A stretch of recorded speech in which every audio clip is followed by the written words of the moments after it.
All right, let's get into it. All right, so we'll start with the Ava decks, and no particular order, but we'll just start with the one I have here, which is the Red Ava Girls No Trigger deck. Um, Yeah, I think the short name is Beast. Beast, I the think I Beast missed it. deck. Yeah. Uh-huh. That's a good name. I like Yep. that a little bit better. I just been calling it No Trigger, but the Beast deck, that makes sense. Both the Yeah. mechs. I like this deck a lot. I like all the Ava decks. I'll let you I go think that one's first. Give me your first take on this, and we'll swap. Like you go first, and then I'll give you my yeah. thoughts about it. Yeah, I think it's a high 2. A high High 2 or two. low 1. Yeah, probably high 2 is more fair.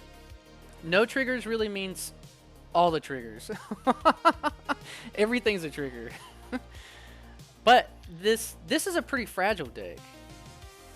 When you say so, you think like you have to see the setup pieces, right? Like the two that you want on the back line, right? To get the value. Like if you don't have that, then this deck is pretty fragile. I would say that. Yeah, 100% agree. Also, traditionally, I think this is how Japanese players see cards is, cards without triggers are stronger in engine. So you would think a triggerless deck would have a really insane engine, but in order to balance it out, it does need some fragility. So I Yes. think you're right on it. Yeah. I think it's a good deck though. I definitely think tier 2. Really good. Yeah. I'd expect it to, with all the Ava decks, it'd probably be no surprise. At least one of them all kind of getting like a top in like the top 64. Be pretty diverse. I'm pretty happy with that too. I definitely think it's better than a lot of decks, but not the best Ava deck. So that's fine with me. Yeah, I would confidently, Yeah. I would confidently say Beast would be top 64. I could definitely see one. Yeah. All right, I'll take the next one. I'll take the swing for the fences. This is a combo deck. So I think throughout a whole tournament, even though I definitely think like the high roll for this one is pretty good, I think it's a little bit harder to do, and I'd put it around the same level as that. I don't know if that's your same take on it, because I've seen this deck do some crazy things with two double blockers early, get value off of them. If you hit an active trigger, you probably just win the game. It doesn't really care about like Kenshin kind of wrecks it, but then at the same time, like me and like Joey, I think are both like on the fences about like how bad that matchup is. I think it's pretty solid. I think he thinks it's pretty bad, but I'd put this around the same level as this one. What do you think? So I actually play that deck a lot. And the first week of a release, I actually took it to Rumble Rama and got first 5-0. And I had a really sweaty matchup spread. I think that deck is tier 1. Let's see, what was the spread? I think it was, there was a red Kenshin, a purple Sao. I think I had a green Bleach. I think I had a Spear and a Saito. Really? That is pretty. Yeah. That's pretty up there. Like that's very sweaty and competitive, for sure. That's intense. Yeah, I think that the tall Shinji 7 cost deck, I think it's definitely tier 1. Like it is a very good deck in my opinion. Like Wow. Okay. it's very consistent too. But maybe it's the way I've played it. Because I've seen other people struggle with it, but I think that deck is very, very strong. So do you think that this is like pilot dependent then? Like, because this is gonna be Yeah. probably a 9-round tournament. So something like that where it's like more pilot dependent on the deck, and I do think it's more consistent than people think. I will say that as well. Yeah, almost every card has some form of filter or search, which I think is why the consistency is great. And then also you benefit from the sideline. Some people think, oh, all the triggerless rays are no good, but that's what you want, right? So even if you see a triggerless ray from sideline, you're still feeding into your game plan. But yeah, I think it's heavily pilot dependent, because when I first started playing it, it felt kind of overwhelming. Like, wow, this is a deck that's actually not straightforward, needs a lot of critical thinking, but you feel really rewarded when you do the thing. That's true. Yeah, I agree with that too. It does have the closing power too, so I'll say tier 1 as well. I could see like, I just don't give players the benefit, I guess, like through a big tournament, and I could see like having to play like 9 rounds of this, and I guess if I'm just going based off the deck, then and no bias like towards like who's piloting it. I guess we would assume that these decks are people piloting them at the best of their capabilities, because they're coming to a competitive tournament, right? So I guess in that sense, yeah, I could see this deck being really, really good. It's actually kind of crazy. Like turn 3, if you get to bring out 2 of the double blockers, and then just get safe for the next turn, where if you have all the rays in there, it's a really cool deck. Well, and that's the thing too, right? So the way I play it is I love giving up that 4K as soon as possible, even though it has double block, just to dig through the deck quicker. And I think that's the difference with some players, right? They see double block and they think, oh, I gotta have this piece on there forever. But I think the opposite. I think the sooner you give it, the sooner you dig through the deck, the more plays and more options you have. Yeah. Definitely a good deck. All these Ava decks are good, for sure. Yeah. I guess you put it in 100%. Tier 1. That's fine. I could see that too. If I take away the bias of like players just not playing it good, the ceiling on this deck is really, really high. Whereas yeah, like both these decks take a lot of piloting skills and technique, and the ceiling on the red one for the beast deck is definitely not as high as this deck, when you get to just get all those swings in and be super safe, and you really can't play around that, right? Like a lot of those turns, you just win the game when you get to that point, I feel like. Yeah, triple attacker with protection from special. Yes, it's pretty good. Swing. Mm-hmm. All right. I'll go first on the boys. I'll skip this purple one and go to the boys, because this is my pet deck from the set, and I like this one a lot. I like it better than No Trigger deck, and I'll have to do like a deck profile for this one. So like in my deck profile for this, I run the spear in it as a 3-of, and then also run the wonder in the deck. And it really is really, really good. I don't think I lost with it when I was playing this, like past 2 weekends with it so far. And I think it bricks a lot less than the other purple deck can at some points early in the game, and it can apply a lot of pressure. But it's hard to put this one so much higher when, like, I think I know where like the other one will go. But I would put it over the red deck. I don't know how you would feel about it, but like I'm pretty biased about this one, only because of the hybrid way I've built the deck, which I definitely think is the best way to build this deck. When people build it, if they're playing it with just the guys and the mech 1/3 in it, and not trying to add some of the other good purple stuff, it's really not as strong as the other decks in the set. Yeah, and that's, there's technically 3 purple decks, right? But that's where you get into the weeds, because you start taking other cards and do hybrids, right? It kind of starts becoming something different. But yeah, I think you're spot on. I think it might be a little bit stronger than Beast, but yeah, I think you're basically spot on. All right. Just because having access to those spear cards, right, is pretty strong. Good. It's so good. It really is just like a lower to the ground, not kill you as much, but the payoff is there. It's like very surprising, the payoff, getting the impact 2, damage 2 on the board, and it can get through it pretty quick too, just with the cycle in the deck. I actually really like it a lot. It's outside of the girl purple deck, it's my favorite Ava deck. All right, I'll let you take the first one on spear. I mean, I think it's just number 1, right? I think it's no secret. That's deck in the format, definitively. I think so too, and I like.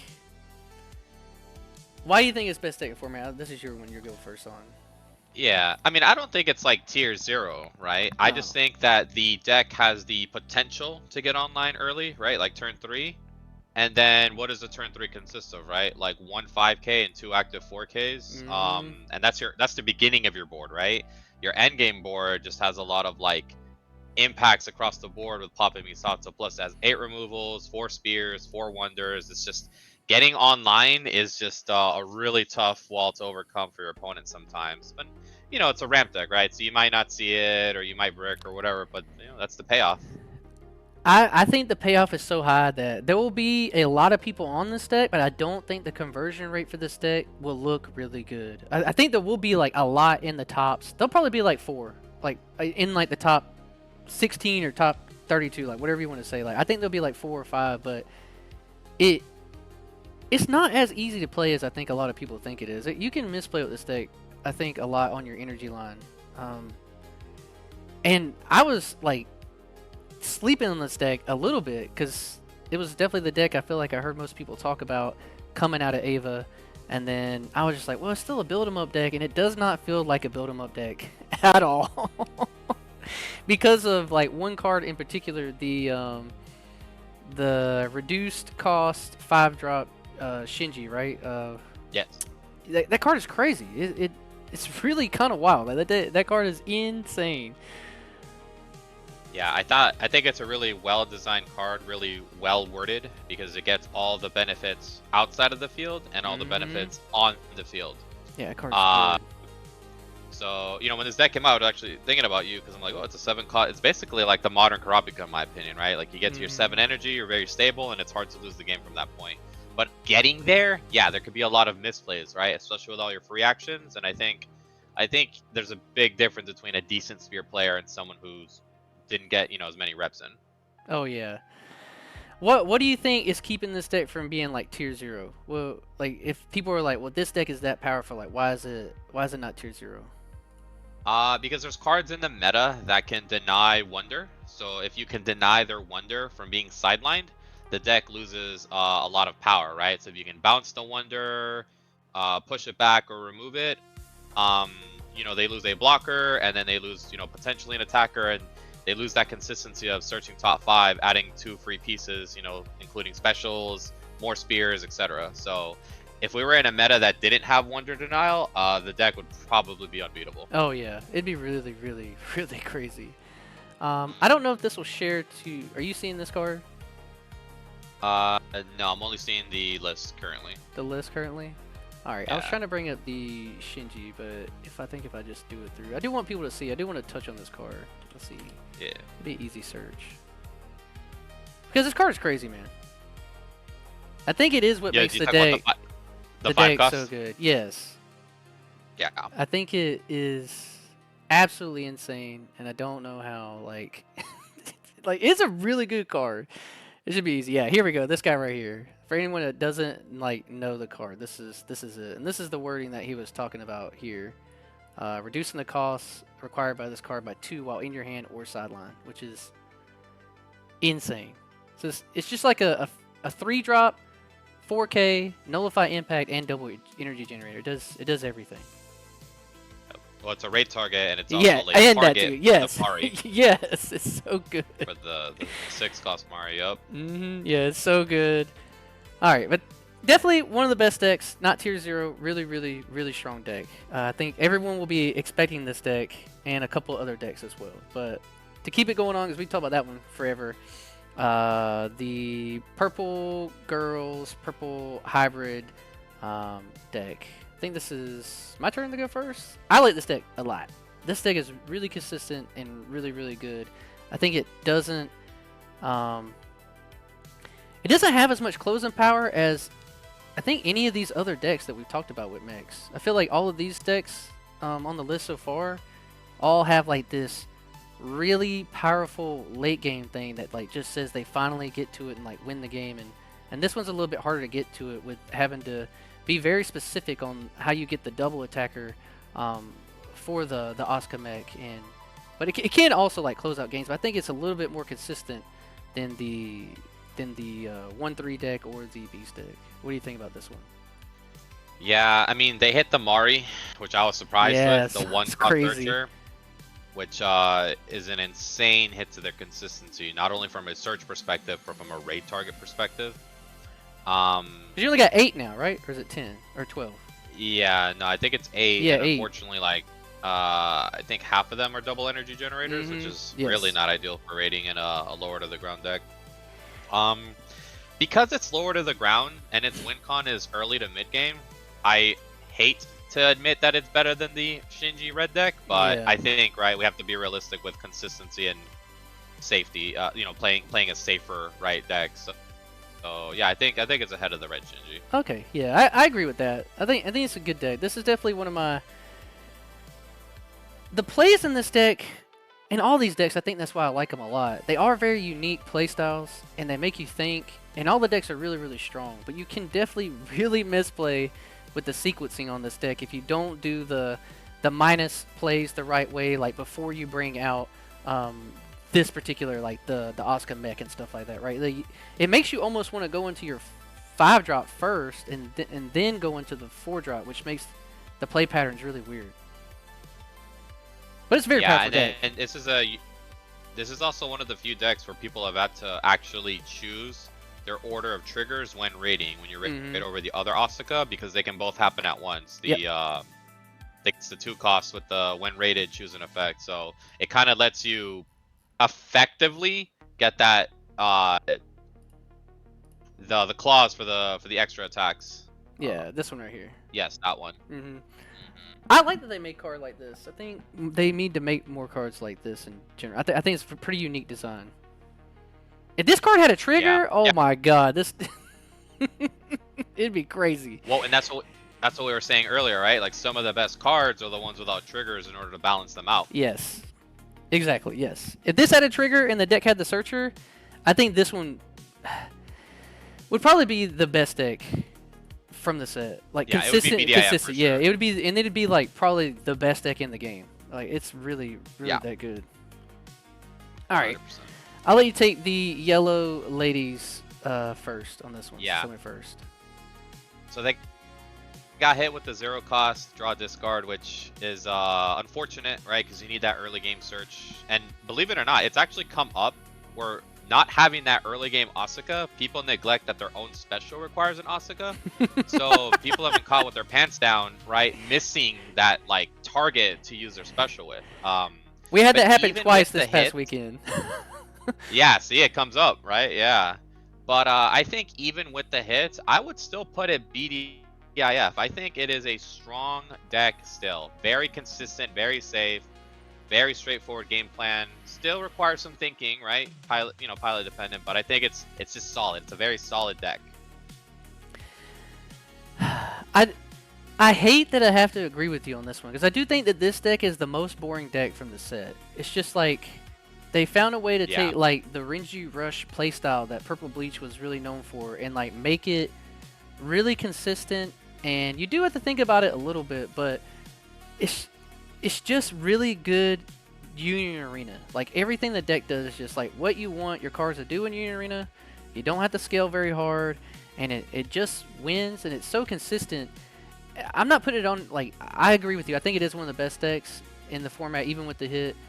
But it doesn't mean I think it's, like, the most powerful deck. I think it just gets up here alone because it is so consistent. And just, like, it just does so much. It really is such a good deck, but I just find it so boring. And it sucks, too, because, like, I love the art. Like, my deck is ulted out like crazy, and it's the one I'm probably going to play the least. Yeah, no deck is perfect. I think out of all the BDIF decks that'll probably go up there, this one has notable issues. One, I think it is a life-dependent deck. So it is big time. If your life, if your life isn't helping you with the color triggers, the actives, it's gonna be hard to make a comeback. And then you need the Misato to set up the free raidless plays. So you need both, right? You need the Misato and the 4 costs and the life to get maximum benefit from what the deck can do. It's asking for a lot. If you weren't so strong on it with being best deck, I had the initial thoughts of being like tier 1. But I think it's just going to be so consistent throughout a tournament that it's just going to be like one of the more topping decks, I believe. It really is good. Yeah, it's like you said, you do need to see that piece. Like, it's just like the other decks where you got to see the pieces in the Red Beast deck. You have to see the setup for this yellow deck too. But once you get going, a lot of times, like, I don't know how you feel about it. I guess, like, to give people like advice, you swing into their life expecting to like get the body out every time, and if you're not playing around that, then that's how you lose against this deck really, really hard. Is like not being prepared. Like I say, like double special in this deck when you're playing against it. Like I wouldn't play any specials until it's like a double special turn. So that way you know like you're keeping pace in the game, because it's just playing out those free bodies from life is wild. Yeah, and then targets matter too, right? Like, it's so crucial. If the Mari cannot survive a turn cycle, otherwise you're dealing with a lot of damage. She's gotta go, bro. She's gotta go. Yeah, she's a problem. She's a problem. Let's bring that one up, because I think that outside of the setup piece, that is like the most clear. It's the 4-drop, right? Yeah, 4-drop. There she is. There it is. This card is crazy. Yeah. Insane. Yeah, having another swinger, and then if it survives, you swing with the Mari, you restand and get a draw. It's very strong. This card is so good. I love it too, because she's my favorite girl. So like, I don't mind that this card is so powerful. But yes, that card is crazy.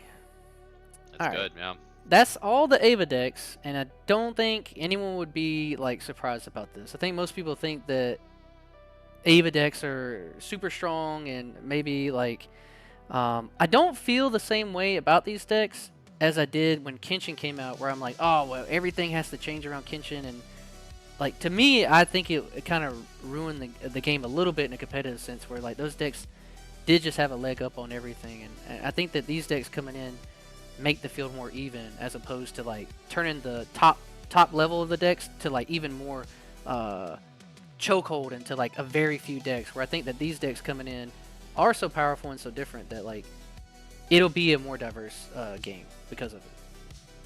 Yeah, 100%. All right, let's go to the SAO decks. I'm gonna take the first one here. We can pick through on these. I'm gonna take the first one though because I do believe in the Switch deck. I don't think it'll be consistent enough throughout like the tournament, but I like this deck a lot, and not enough to make like my S tier, like me saying like I override like what you say or something. So I definitely take your input on this one, but close to it. Like this is one of the pet ones where I'm like, man, I think this deck is really really strong. But even with the new cards getting added to it, which is the new Asuna and the Kirito, they're still missing like another double like energy or a one drop bounce or a fake 0 drop to make this deck like super consistent, where it can always see those. Where I think at least now it has all the characters. Like if you wanted to, you could just run like 30 cards that are all Kirito Asuna names, only like the 2 that are like the double energy generators. But it's still like Hyrule City turn 3, play out 2 of the double attackers, then you're definitely gonna beat like anything. But it's still so inconsistent, and I play this deck a lot and I test with it a lot, and I'm a big believer in it. But I'd still put like Rogue. If like one randomly sneaks in to top like 64, I'd be like, okay, yeah, that's cool. But I don't think it's consistent enough to like, you know, be in tier 1 or 2, and just has to see everything go its way to like see a best in deck like matchup that it really really loves. And I feel like for a Rogue deck, I'd have to like, if it like sneaks into tier 2 for me, it'd be like, oh, it's got like very iconic like insta wins against like a best deck to like make it, I guess, go into like a tier 2. But what do you think about this? I'd put it in Rogue. Yeah, yeah, I think you're right on the money. I think you know, Volume 1 when it came out, obviously it was a problem. You know, if it got to Hyrule, but there's just so much mitigation in the meta right now that I mean, decks even naturally have more than your standard active triggers, so it's just hard for Kirito to get in there. I think that's exactly where it needs to be. If anyone wants to play a deck like this, just play the Purple Girls deck. Like, because you get the double attacker, it takes a little more specific, but like, this is like an aggro deck too. Like, it can be like all like just rushing down with this double attacker if you don't even want to get the other effects. But yeah, what SAO deck do you want to talk about? I definitely underestimated progressive. Oh yeah, yes sir. I played against some progressive players. I think it is a tier 1 deck. I do also think it's above Red Shinji. Not BDIF, just yeah, right there. Yeah, I think it's solid. I think it's almost like a modern Saito where the mid roll is still really oppressive, and heaven forbid they high roll, but it's you know, it's fragile, but it's good enough where it has that consistency and strength even in just your average games. Oh yeah, I only had to play like 2 games with this deck, and it's it's really good. You just get so many good cards in it. It really is like way better than I thought it would be. I really didn't think it would be this good of a deck, and I think that the cards just do. You know, you got a 4K with Impactor. You got good searching cards. You got wind play triggers that are really impactful, and it is super consistent. What are you talking about? What cards do you think that like make it fragile that you were talking about? I guess which would be something we look up. The Asuna, the when played impact Asuna that becomes a 5K is incredible, right? But you have to sequence it in a way where something else attacks first. So if something else hits a special, you pop the Asuna, now you've denied them 2 swings. You've denied them the Asuna swing and the restand swing. So that's what I mean by fragile. If the Asuna goes, that's tough. That's tough for the deck. Big time. It just has so many like, it feels a lot like a 4-drop rush deck, and that's just good enough too. Like we're just talking about the yellow Avas. Like that's sometimes that's just good enough to win games. Like just having more forecast um, than other people, like 4-drop bodies. I think a lot of Yeah, people are we sleeping about this. A lot of people weren't talking about this deck, I think, when it came out, and this will probably be one of the ones that we have up pretty high like this. That I think you'd have to be like in the know or played against it or had someone like who really likes this deck. I don't think it'll be represented very much. I definitely think I agree with you, like tier 1. I think I mean a lot of people have been playing it on online tournaments. I think they're starting to realize that you know, it's a bit of a sleeper deck. Honestly, we might have to circle back to it. I almost want to put it BDIF, but I think it's definitely ahead of the pack in tier 1, like above the Wily deck, the purple girls. That's how much I believe in that deck. Really? Yeah, that deck is Wow. very strong. Yeah. I won't argue with you on it. Like I said, I think it is really. I think it's more consistent than the Willy deck because you don't really have Yes. to worry about the 5 energy as much, and your setup plays aren't as much as the Asuka asks for. I think a lot of people are going to miss playing tournaments with the Asuka, having to have already the 2 different types, even with the good raid card underneath. But oh, I agree with you there. Yep. I can see it. I can see it doing really well. I like that deck a lot.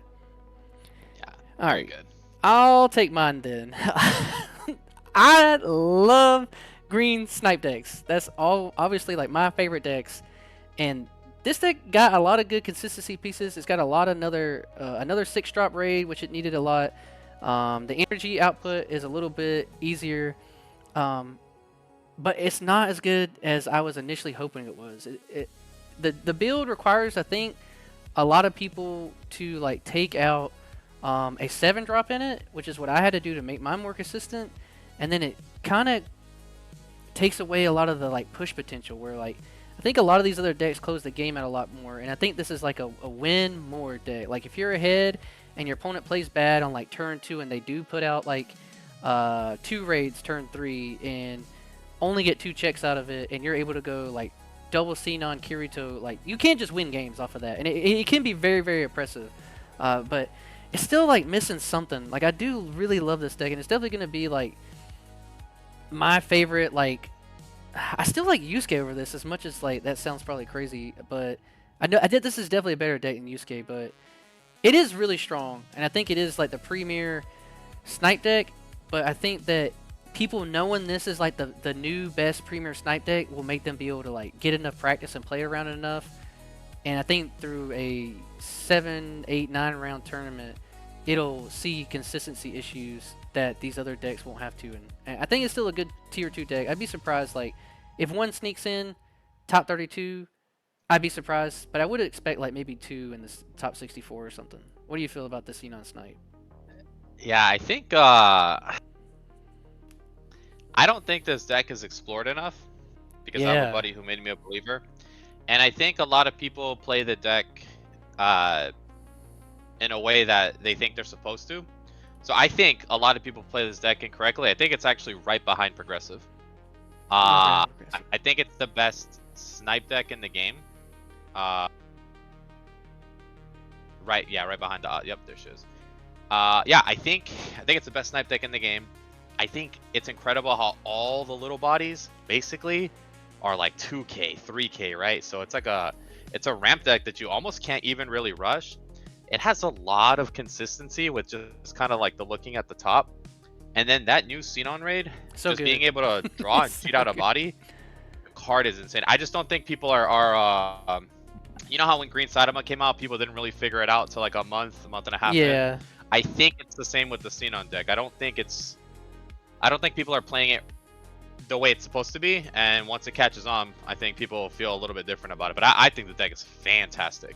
I also do believe that like it is a powerful deck, and I love it. But I was just thinking like the matchups like aren't as like great for it into like some of these things, because some of these other decks I think close the game out like a little bit faster before you're able to like stay on there. But I could just be missing out on like the amount of like big bodies that you play early that could maybe get in chip damage and stuff. But I'll meet you like in the middle, because I was gonna say like here in between these two, and I'll put it like maybe one behind, because I would put the mech girls over it. Yeah, that's fair. That's fair. I could see that. We like meet in the middle somewhere. I have seen game states where like people do have a hard time closing out. It just depends on what your opponent sees versus you. But I think it's incredible. I think a lot of the pros outweigh the cons. I do too. I love the deck. I'm glad to hear you lift it up a little bit then, because I've been a little dejected on it, just being like, no one's fucking talking about this deck, and I love my Snipe Impact decks, and I think I just feel like it doesn't feel as much like a Snipe Impact deck. I guess it's just more of like swing 4K bodies, get the impact, or swing 5K bodies, impact, and it's not as much about like Snipe impacting all the time. Like as much as like I don't know. Like I would want like the green Snipe to feel. I feel like just swinging in with 4Ks with impact, which is also just really, really strong. The consistency of this deck is crazy too, though. Like with the the search in and being able to draw and like stack your deck is really good. I hope someone does do really well with this in the tournament. Yeah, I could definitely. Honestly, I literally could see somebody top 16 with it. That's how much I believe in the deck. Wow, hell yeah! All right, I hope we see it then, because I love my Snipe Yeah. Impact deck, so I'd be really happy to see that. All right, next one you take. Oh, A song has to be song. has to be song. Yeah, and I think it's BDIF, but I think no matter what we put up there, it might be like the back of the pack. Like I think it'll be the very last BDIF deck in there. Wow, that's so. I feel like everyone has such strong opinions about this deck and about like just how strong it is. Like, Yeah, I think a lot of people are saying it's like the best deck in the game because the high roll of this deck is insane. The high roll is, I think, unbeatable. Like you just win games, but I've seen it not do anything in other games too. So Yeah, I think the problem with this deck is I've seen it. It's this is probably the most pilot dependent deck in the game. This is probably the most technical deck in Union Arena, and I think if somebody pilots it at the maximum capacity, obviously they need to see their pieces. It's a very well performing deck, yes, but I think the average player probably won't be able to perform with it in a BDIF sense. I can see that too. It's Levi had to spend a little bit more time on it than he thought. When he put it together, he was like, "What the hell?" And then, like, now that he's played it a couple of times, it's like, "All right, now this deck is scary," and I see what's going on. I didn't even see the vision the first couple of games with it because I was like, "What is going on here?" I thought it was supposed to be one of the best decks, and then I started seeing him play more games and like win more and more. So I think the pilot dependency is definitely there. And like I said, I've just seen a lot of people either say it's definitely the best deck, it's not even close, and maybe those are people that have seen it high roll just absolutely way too many times, and other people say like, I play this deck and I don't get to do anything. Yeah, we might circle back and might put her in front of Asuka later on. That's how strong the deck is in my opinion, but I think right now we're okay to leave her there. I think if we went off high roll, this deck is definitely, like, I don't know if you agree with that statement I said earlier, but like the high roll in this deck is insane where I think it just does win. Like you just get so many free, like this deck, the game is action points are your resource, and this deck just says you don't play by the same rules as everybody else. You actually get to do like 6 things a turn if you really want to. It's kind of crazy. One of my least favorite things to see in this deck is as the opponent, I see, I hit a special in their life, I lose a piece, and then they recur that special, replay the kirito, and I lost another piece. Yes, it's so crazy. So it's good. It is really good. I'll go with the next one. I'll do... I think I got Goddess on here twice, because this is the new Leafa, so we'll just say that the new Leafa will represent, I guess, the Goddess deck. I like Goddess. I like how, I guess, like you were before we started recording talking about like Megumi as like a really like cool deck like that. Me and Levi have been practicing a lot, and this deck it had like a really weird time period, like a little bit before like Kenshin came out, and a little bit afterwards, where it was like randomly getting. I don't know if you saw that in a lot of like the local webcam tournaments, like a bunch of like got second or third finishes in the tournaments. Not really winning a bunch, but it's a really good deck. And it got another piece, and I think a lot of people aren't talking about this one as much because it is a pilot-dependent deck too that I think is not nearly as easy to pilot as people think, like the whole taking your life aspect. But I think it is really powerful, but through a whole tournament, I'd have to like sit on this one. I really don't... I played it a bunch, but I don't know why I would play this deck going into a big tournament and expecting it to get like top 64 where there are just so many like damage 3 cards in the game, and even if it's not damage 3, it's like double attack 2, right, with the Asuka, or impact 3 with the the Shinji and stuff. So I think it's just a bad metaphor, but I do think this deck is really strong. Yeah, I don't think there's much to say on it. I do think I have to play a couple games against it to learn how to deal with it against someone who's good at piloting it. But you know, best pilot in the world, I still think it's just, you know, Rogue above Kirito. It's just you know, if you're gonna play a pilot dependent deck, why not just play Song? Yes, I agree. I think that the rogue aspect of this deck is a good spot because, like I said, even that time period I was talking about, it was like a rogue deck that I think just had some pretty solid matchups into some of the things that people were playing to like counter Kenshin, like the Toshi and the Toto matchup. Like it does really well in those decks because it doesn't care about you like tapping or pushing their stuff back as much. But really cool deck. No. What do you think about Knights? I'll let you take this. And I don't know how much experience you have with Knights. Yeah, I think it's like literally just the same tier. It's like some of the pieces are barely interchangeable. In fact, I actually think the Leafa stuff is better than Integrity Knights. Oh yeah, I agree. Goddess, I think, is better than the Int Knights for sure. It just sucks because like these are really good Union Arena decks. So like when I go to mate like this competitive tier list like we're doing, like being very like strict about it. These are all really good decks, but when it comes to like the best decks in the game and like trying to like make it through 9 rounds, like which ones you think are like better, these are definitely like, I think maybe people who play these at their locals and like just wreck people with them all the time. But I do think they're really strong. The new cards for this deck, I built it. Like I built all the SAO decks and I've played them all on it. It just feels like good 4-drops like the new progressive deck, but just not as good because it's playing with a lot of older cards where the progressive deck is kind of literally this same deck, but new effects that are more impactful in the game.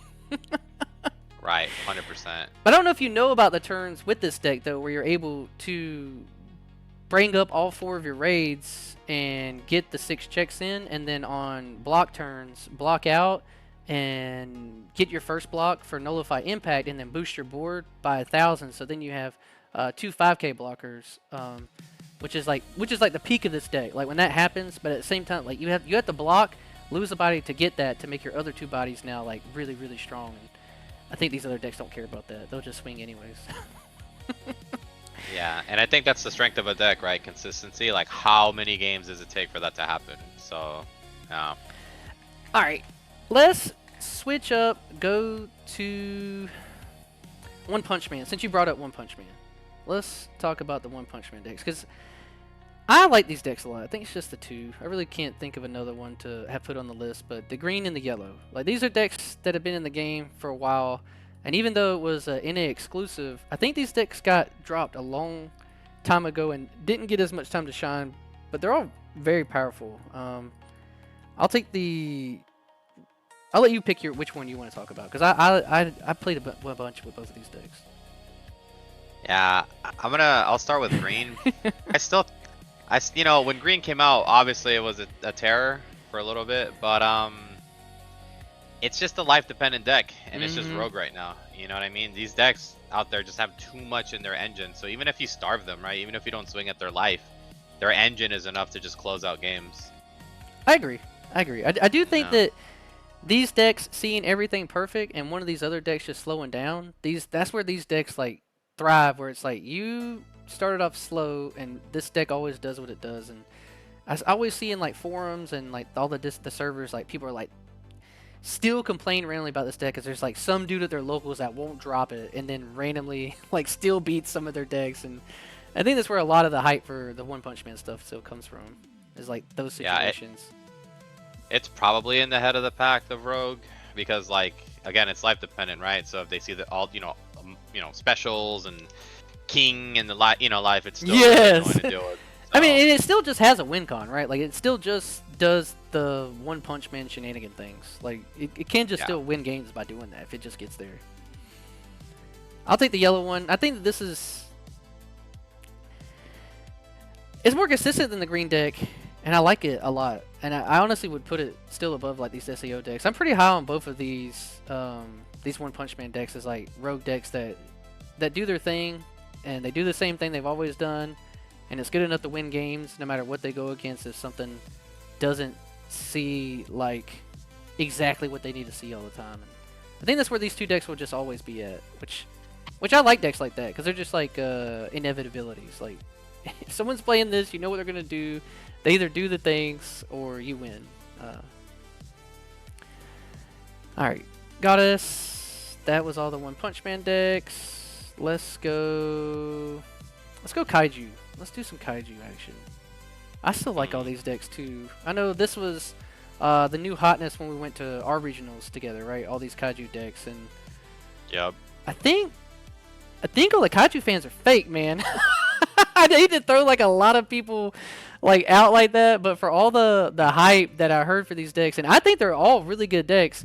So many of these players have switched off of these decks so fast that I don't even know if I call them Kaiju players. I know that's like we all have like our favorite decks and stuff, right? Like you like to play certain things, I like to play certain things, and I don't want to say I respect people more for like sticking to stuff a little longer, but I've seen so many people drop off of these decks outside of like some of the diehards. Like I think you've seen like Joey play the blonde yellow girl. I always get her name mixed up. Kikoru, right? Yeah, Kikoru. Mm-hmm. I think that this one, I'll let you touch on this one. How about that? I think Hikaru is definitely tier 1 just because, you know, the rush build is pretty strong, especially in an Eva meta. She's probably, if I had to be honest with myself, some either in front or behind Sinon. That's interesting because I think she beats these two decks. Yeah, she's probably, well, you know, Her matchup spread is yeah, the thing, like right? yeah, the matchup spread into these decks. I think. Sorry to cut you off halfway through your point, but I think that her matchups are really good into the, like once we like fill this out more, we'll see like how much better she is into some of these decks that are here because she does just rush people down. Like this deck is really scary still. I hate when people play this deck. I'm gonna be honest. Yeah, and you know, the more decks we put up there, the more I just start questioning the order. Like, yeah, we I will. don't know. We'll go Yeah. through the order afterwards. We'll put them in here and try to Yeah. get like some idea, but then that'll be Yeah. like the end of it where we like Yeah. really try to like Circle nitpick back, it. yeah. I'll zoom in on it too and cut out all this outside looking in, and we can just be right at the top and figure it out. Yeah. But this deck is Yeah, I think crazy. that's fine with I it. still think this deck is like. I've just seen so many people win so many games with this deck in situations where they should have been dead and out of it, but that stupid option card, I really hate it. Like I hate this deck so much because it just gets to play stuff out for free. It's so low to the ground, and it has a ceiling on a low to the ground deck like this that I don't know why it has it. Like, why does she get to like boost everything? Like, I don't understand. Well, not every deck can ignore energy costs, and Yes. having that event that Oh does my is god, it's really so strong. stupid. It's so stupid. Yeah. This deck is really good. I'm not like a huge Kaiju person. I intentionally didn't watch the anime so I wouldn't have to buy the set because I had to save up for a case of Ava. No, that's fair. Most people, most decks, their high rolls are either the mid or the, you know, somewhat late game. But this is a deck where the high roll is right at the beginning, just out the gates, super explosive. So payoff is pretty good. As much as I hate this deck, I play a lot of decks that I think are like decent into it too. Like you can break these boards pretty good as long as like you're a good player. I will say that. Like you always kill the Kikoru. And like the same thing, like I guess if like we want to talk about the next deck too, like you always kill the lion, right? Like these two decks have like good ways I think to counterplay them. But yeah, I'll touch on her, I guess. I like this deck a lot too, man. I could just be like getting beat too much by these into the particular decks I play, or like even like the ones I win against them. Maybe put this one, if like I had to put it like behind these two. I definitely think the Kikoru is so much faster and more consistent than the other deck, and I'm like stuck between like wanting it to be tier 2 or like up here, but maybe tier 2. I don't know. What do you think about it? I think you're right on the money. I think it's right behind Shinji in tier 1. I think that's exactly where it belongs. Yeah. Still pretty good. It kind of is one of the few decks that just kind of loses to active triggers. It feels bad if you Mino raid, freeze, and then the active trigger and just get the card back. I just think this deck is really easy to punish, as opposed to Yes. like this Yeah. deck. Like you can break this board, and they have to find the tiger, which I always blank on his name, Bako, right, or something like that. Paco. Yep. Yeah, Bako. And it's just so much. I'd much rather see this deck than this deck. But if you don't see a raid or I feel like this one's very pilot dependent. I know this one's combo pilot dependent, but the lines are like there, and this one is like your impact on who you tap, what you tap, and what you're trying to keep tapping is very very important. And the skill for this deck shows a lot more on people who I think spent more time on it. Well, the problem with that deck is you know, there's no substitute for actual removal, right? Yes. Your only removals are specials. Yes. All right, this is my brother's favorite deck, Hoshino. What you think about Hoshino? I think it's good. I think it'll catch people off guard, the high roll with all the attacks that come off. But yeah, I think that's exactly where it belongs. It's still rogue. Yeah, I think it's rogue. Rogue. I would play the switch if I was trying to play an aggro deck over this deck at the moment. Yeah, I agree. Okay, all right. The big kaiju deck, the green deck that never was for me.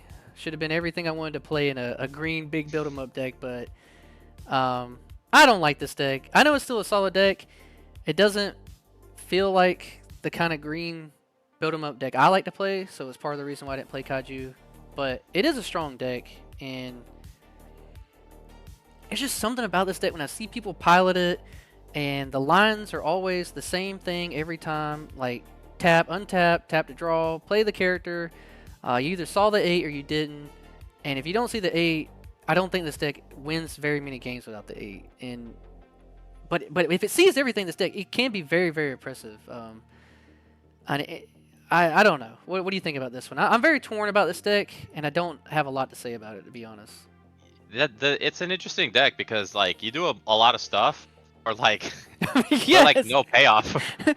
So it's either above or below Kirito, maybe. I know Yellow Saitama is way better than that deck, so just behind Yellow Saito, honest Saitama. I can see that. But yeah, I think people will be surprised with us, like on this one, like seeing us have these two decks above a lot of these decks, because I don't know if anyone thinks about these two decks, but I know that they're good and they stay good. And if one thing will probably happen, like no way they have Onepunchman over all these decks, but these two decks are just that good. Like the floor for them is there, and then the way to win is it's just so consistent. well, and it's what you're saying, right? Like they have actual win cons, Yes. right? So there's no denying that. Mm-hmm. All right, let's go. I think I only put one Roppy deck on here. Don't know if that's right or wrong. I think this may have been one we skipped out on. I would say only the yellow Roppy deck that's relevant, right? Wouldn't you, or do I need to add one? No, I mean I think the Dorothy purple is interesting, but yeah, Roppy's probably the best one. Or One of your boys Modernia, plays however- this deck, right? Yeah, it's a flex build. I think that's why I didn't put more than one. Like it's just like yellow, you're playing like some of the same raids, and it got the same thing going on with like purple Ava, where you got a lot of different yellow raids to put in the deck. It's probably better than green kaiju, the big kaiju. So Yeah. that's probably where I would put it in rogue. It's the deck I'm most scared from that set. I've seen them spin their wheels and do all the impacts and it's just like a really consistent, like fun unionarena deck. Yeah, when it sees it, right? Yeah, when it sees it, it's kind of scary. But like I've seen a lot of games where it doesn't do that also. So it's like, okay, I get it now. I just got high rolled the first couple times I saw it, and then started seeing it go down. But this is a good deck. This is one of the decks like over all these decks, I would be like not surprised. I don't know why, but I think about the spreads into the tournament and like how low to the ground this deck can be, and it is really really consistent. It's one of the decks I always think about going into these tournaments. Like, what's a really really consistent deck that even like if you don't see the things where you pop off or the events and you get all your instances of impact and everything, it's still just a solid deck. I wouldn't be surprised if it like sneaks in like top 64 or something. Definitely not top 32 though. There's so many good decks in the game. Yeah, I mean consistency is one thing, but yeah, the juice has to be worth the squeeze, right? It does. So it needs that extra oomph. All right, Let's do Demon Slayer. This goddess will be like the cutoff where we like throw things down that we don't think are rogue or anything here. Sure. What do you think about? I only put, I think, yellow Demon Slayer brother sister duo, blue brother sister, the blue Miss Kanroji Tokito deck, and then like hashiras. And I'll touch on the hashiras. I only put this on here for like me and Ron because we love this deck, and I am a big believer in this deck, but it's not gonna do anything. It's not rogue tier. The game's too fast, even with the new cards. It's not gonna top. I really hope and wish it does, but it won't. And I do like this deck, but I think there's some decks that do what this deck does without having to just play bad cards. Yeah, I think the most viable one out of all of Demon Slayer, no surprise, is probably Muzan. Muzan? You saw me grab yellow quick because I thought you were going to say, but yes. I was trying to do this one last, but since you already said it, yes. That's why I kept it over here to the right, but yes. Yeah, I think, and Tanjiro's still solid, but Muzan, man, if Muzan could just be a little bit quicker, I think it'd be a scary deck. And I gotta be honest, I would probably put Muzan in the head of the pack of tier 2. I think it's... Whoa, head of the pack? Really? Yeah, I think a good Muzan player is scarier than Beast or the mid-range spear deck, in my opinion, just from what I've seen. I can see that. I just think that it's gonna take like, if more people were on it, I would believe in it more to get like a top 16 or top 32. But it is a really good, very scary deck, and I think how many like draw triggers you see in life matters with this deck so much. I've like seen Jared and me, him and I both pilot this deck a good bit, and you just have to see the draw triggers. You like don't want actives, you don't want any of the gets. Like you just want to see draws, and like that helps the deck like so much more because then you get to fuel your sideline, and it really does have. It's a very scary deck. I'm glad that you like picked it out of the Demon Slayer decks because I like this deck a lot too, and it's way more consistent than people get it credit for. There's the new card that it got. I don't even know if like the decks that you're talking about play this one, but the ones that we do, I always forget his name. What's the martial artist demon?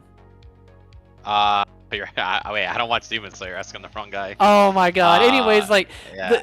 there's a new drop that they got in it, and it's like it's a really good card. It's worth, I guess, taking the time.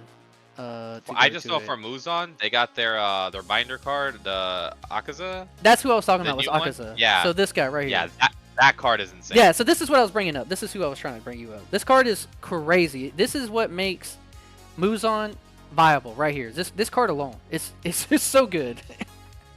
And you can run 4 of it in the deck because you don't care because, like I said, it's a draw trigger. And they can't kill it. Like, if it says if this character leaves the field or has its BP reduced due to one of your opponent's abilities, you may move it to the energy line instead. That is so good. And I think it matches up big time into some of the Ava decks, which is why I was trying to hold it on the end. I thought I was being spicy with this one, but you called it out first. This card is good. It's really, really good. Yeah, I get... And this is what I think is the problem with just the format right now. Is, Red Kenshin, and we'll get to it later, just turns off a lot of decks, and Muzan is one of them. Mm-hmm. Your stuff doesn't go to the sideline. I think that being there alone, it really makes it hard. I think Muzan is one of the few decks that could have shined if Kenshin was around, but we get all the Kenshin decks, right? So it's not a big deal. Let's touch on the blue decks pretty quick. I don't think either of these... I agree. Yeah. will do anything. If I had a little more hope for one, it would definitely be this particular deck, the Miss Kanroji Tokito, but it's too much setup for what the game is. Like, I like the creativity of the devs with this deck using like equipment. So, like, we've not really had something like that in the card game yet, and it gives me hope that they'll start making stuff like that a little bit more. Characters just mean more than events on board, unless your event is just absolutely cracked and means a lot, like in the Dark Triad deck. Like that is the win con for that deck, so like obviously that site it means more. But I like that they experimented with this kind of Nichiren sword thing, and I appreciate the devs for doing it. But I think it's just a fun deck that maybe high rolls you at your locals, but definitely not gonna make it in a big tournament. Yeah, I agree. They're not gonna see play. All right, what do you think about the yellow brother, sister, Tanjiro. I think you're lower on this than me from how you grabbed Muzan so quick. But what do you think about this one? Yeah, this is where we're gonna do some reconfiguring later. I think I'm gonna. Man, that's tough. This is I one of the think more divisive decks, I think, in Union Arena. A lot of people have in the past, I guess, just to do some history, like best deck, one of the best decks, top 10, or not on their radar.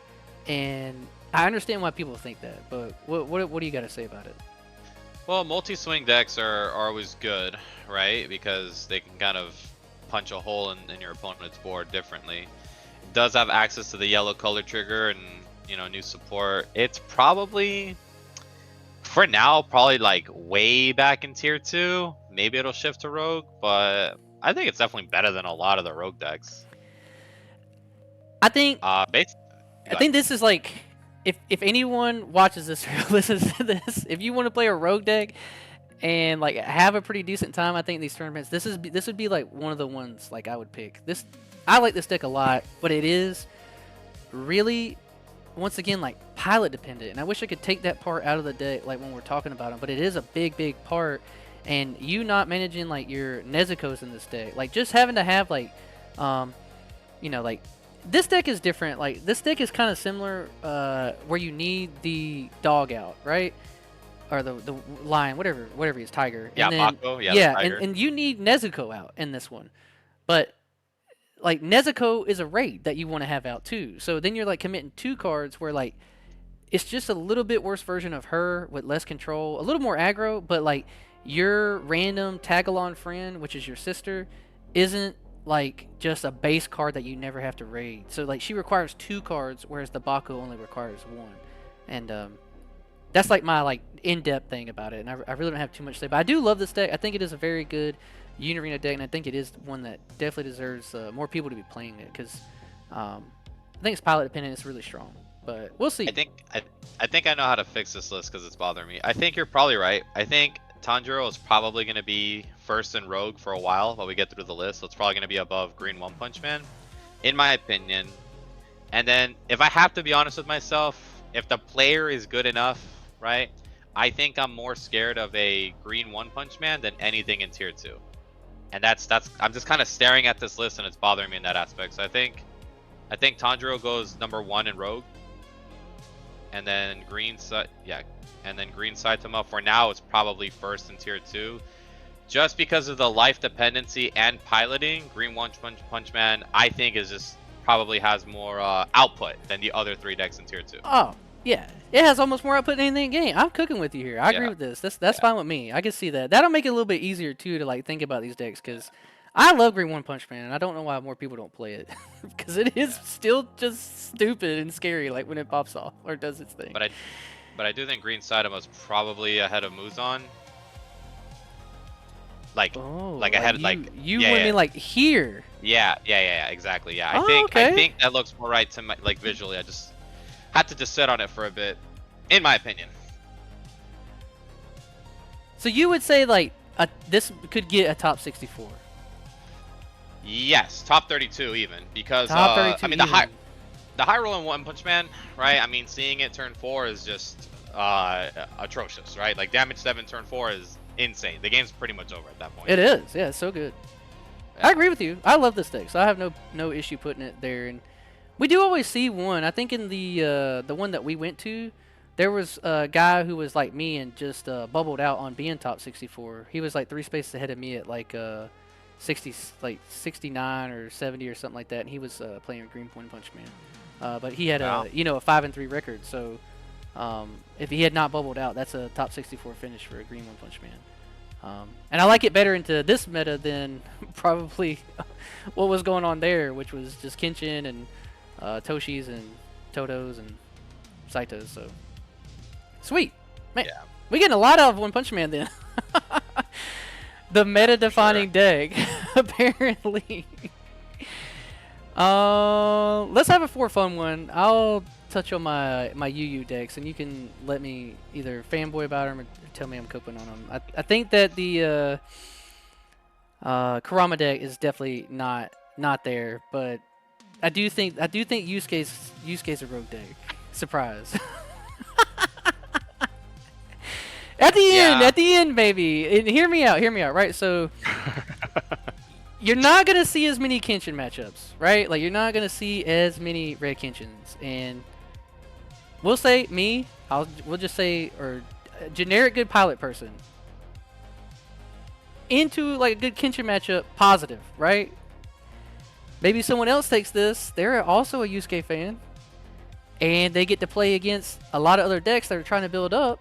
You know, like some spear, which I played this like 4 times already. I only lost once.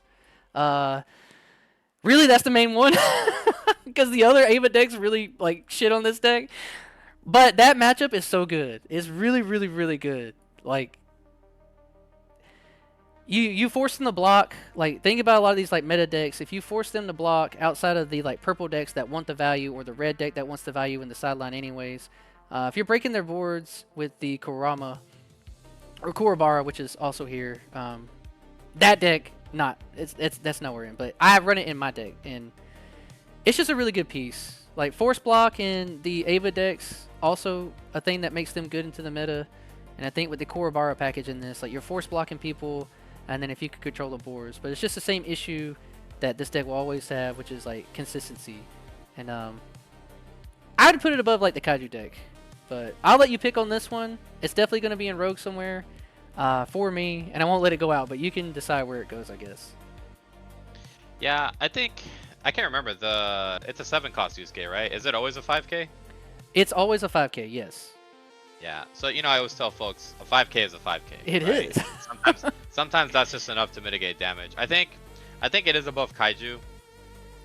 But I think the Goddess deck is probably above Yusuke. Yeah, I agree with would that. kind of Yes. visualize that whole road. It's pretty aggro, yeah.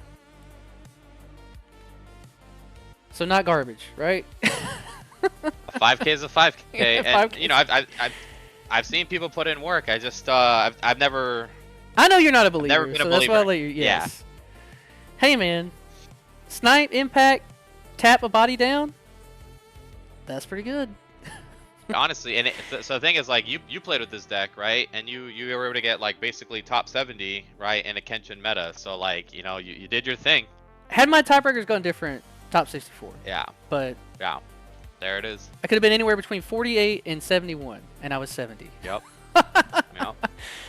I believe in it. If I was going to regionals, I would still take this, and I think I would have a better time, just to, I guess, explain where I'm coming from, than I would have into the Kenshin meta. Because I only won against your buddy who was playing Saito because I got 2 color triggers, and then I only won against a green Toshi because they hit a special and 7-cost raid, and I actually had the 7 energy on board to raid it. It was like one of the first times I've ever been able to raid the 7 drop on like my opponent's turn, which is insane kind of value to then have to like.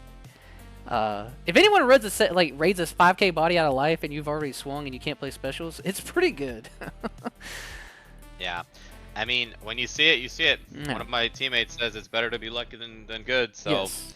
and there's a lot of luck in UA, so that's tough for them. All right, let's touch on the Kenshin decks. I feel like I've been avoiding them a lot this whole time, just to make it a little bit more interesting. I think these are only 3 I have on here, 4 I have on here. I don't know if you've seen, but I've only added this one on here recently because there have been a couple people doing some pretty spicy stuff on a lot of the local tournaments with the Makoto Shishio like mill raid for free deck. I'll let you take this. I talked a lot about the last thing. How do you feel about this deck? Yeah, I think that deck is insanely underrated. Ooh, I think that deck is it's true. very, very strong. I think, man, and this is where we're gonna start moving stuff. I think, and we're gonna have to start moving stuff around. I can't say Saitama is worse than Mina. I think the order would be Saitama, then the deck you're holding, then Mina. So yeah, we're probably gonna have to move some stuff around. Like I think Saitama green is better than yellow Mina in my opinion. Again, it's just that high roll, man. That high roll is so ridiculous. And then the purple one would probably be in front of Muzan. And then Mina herself would probably be between Soshiro and Muzan. I can see that. I can see that. Yeah. or I can't remember his name is, the kid. Yeah, I mean that deck, the deck you were just trying to highlight, the purple non-Saito Kenshin deck with Shishio the mummy stuff. I mean, you just go so, yeah, you just go horizontal, right? It's like 4K raid. Let's put it on top. Raid 4K. You just across the board. It's ridiculous. The high roll in this deck is insane. It is really, really wild. I just think that this deck got slept on from all the two main Kenshin decks, but every Kenshin deck is just really good. And the base of these decks, I think, once like more diverse stuff comes in, right? I think this deck will do better into other things, but it really got pushed out like by the Kenshin by like not putting stuff in your trash and just moving it back. Like hurt this deck a lot, and now it doesn't have to worry about it as much. But Levi's been on this deck since day one, and I've respected it the whole time, and just like wondering when people are going to start playing other Kenshin decks. But yeah, this deck is good. Definitely tier 2. I also believe it's the only deck in the game that you can target a 4K from your sideline with a purple color trigger. Oh yeah, yeah, it's so good. No, Toguro can do it, right? Or no? Oh, that's true. Yeah, Toguro can do it. Toguro can do it, but that one can't attack, right? Yeah, unless you meet a condition where Shishio can attack whenever. Yeah, Shishio can always attack. I don't have to look it up. I'm pretty sure we're right. But Toguro, you have to have something popped on the field that turn. Yeah. Yeah, I think Saitama, and this is my misspeaking, is still ahead of the pack tier 2. I can't say it's tier 1, but it is ahead of Shishio. Yeah. Yep. I think it's just like that. That looks better to me. I'm glad you specified. I was like, I don't know about this guy being in tier 1. No. Yeah. There we go. All right. I'll take Kenshin just to make it easy. It's still one of the best decks in the game. I really don't think we have to spend a lot of time on this. I think matchup spreads are still really good. I think if I had to pick the ceiling, like high roll is. It's crazy how big the high roll is for like songs, where it makes me think about like the songs even being on that same level of high roll. But the high roll for songs is really, really strong, and the high roll for Kenshin I think is just unbeatable though. Like turn 3 100%. Double pushbacker or double attackers, or a pushback double attacker. Like you just lose the game. I still think it is the best, but I do think that like songs kind of is like right behind it on that like you just win the game. Like it's like the Kenshin high roll is insane, and it shouldn't be a thing. But and even outside of the high roll, I think it's still just one of the most consistent decks. It has really good effects. It messes with energy, which a lot of decks don't get to do. I still think that the double attack Kenshin should have been a 5-drop. I don't know how you feel about that, but I think that's the issue with this deck. If one of them had been a 5-drop, I think this deck would still be one of the best decks, but not like this consistency king of just where it's been at. I don't have anything else to say. You can say what you want about it. Yeah, I mean, so the thing is, the problem with Red Kenshin is it has every tool it needs to win a matchup in UA. It has energy disruption with the pushback. It has sideline denial. It has multi-attack. It has incredible life, right? Hitting a special red color trigger at the right time. And then the starter deck Kenshin is just insanely oppressive. The high roll on that deck is unbeatable. I think I had a local final round. It was a mirror. Turn 4, I had 4 double attack Kenshins swinging at my opponent. So stupid. So it's also the only deck that can, from my recollection, that can safely interact with the yellow girl's Ray card. The Ray card says that anything that would remove it from the field would result in you getting the effect, but a pushback doesn't remove it from the field. Yes, so you're right about that. So the yellow ray, it just counters the yellow ray. Talking about which is a problem for that deck. This one, right? Yes, this is one of the best cards in that deck too, and I think that Kenshin, not caring about this card is what helps Kenshin still just be one of the best decks in the game too, because other decks don't have a great way of getting around this card. Yep. Yeah. And then Kenshin also has denial for wonders, so yeah, Kenshin is insane right now still. Red. Yes, I still would put it like as the best deck, but we can talk about it more. We can spend a little time at the end of the video really going through like the best decks, because that's gonna be like the main thing going into the tournament. But like my pick at the moment would be like, it'd be like this. maybe. But we can touch it up later. 100%. My favorite boy from the show, Saito. The deck I never played because everyone does it, even though it's my favorite deck from the set. I think I played it 3 times because I play against it enough where I don't have to. I'll let you take this one. You play the deck way more than me. But like I said, I live vicariously through people. I build like almost every deck in the game, but I don't always play them as long as other people play them. So. Yeah, I mean that's Saito's the deck I took to win the last Eggman event that they hosted, because I just felt it was the right deck for the format. Right now I haven't played into it much. I mean I did play Rumble Rama yesterday and went 5-0 with it. I think, it's just so tough. Tough because Matt, you're not instantly like one of the best decks in the game, or like you think it's like falling off some. oh, man, yeah, I think it's fallen off some. I think, gosh, this is so tough. Yeah, honestly, like, I think that's probably 100% right. I think you just kind of took the words out of my brain because, it's just a matchup thing, man. I don't think Saito does very good against Spear, and there's going to be so many Spear players, and that's the problem, right? Why do you think it doesn't do good in the Spear? I guess let's talk about that. Well, you don't really have a way to deny their wonder, and just letting their wonder die is really bad, right? Giving them free resources in their hand. All the deck does is sideline, right? So I can't deny the wonder, so they're going to guarantee get their search. The other thing too is Saito's strength traditionally is to swing with the other 4Ks first, right? And then swing with the impact from the back. But if they have 5Ks up front, you can't really do that. Yes. You have to swing with the snipe impact first. So it's just counterintuitive for the deck. It cannot get around the Ray also, we talked about earlier.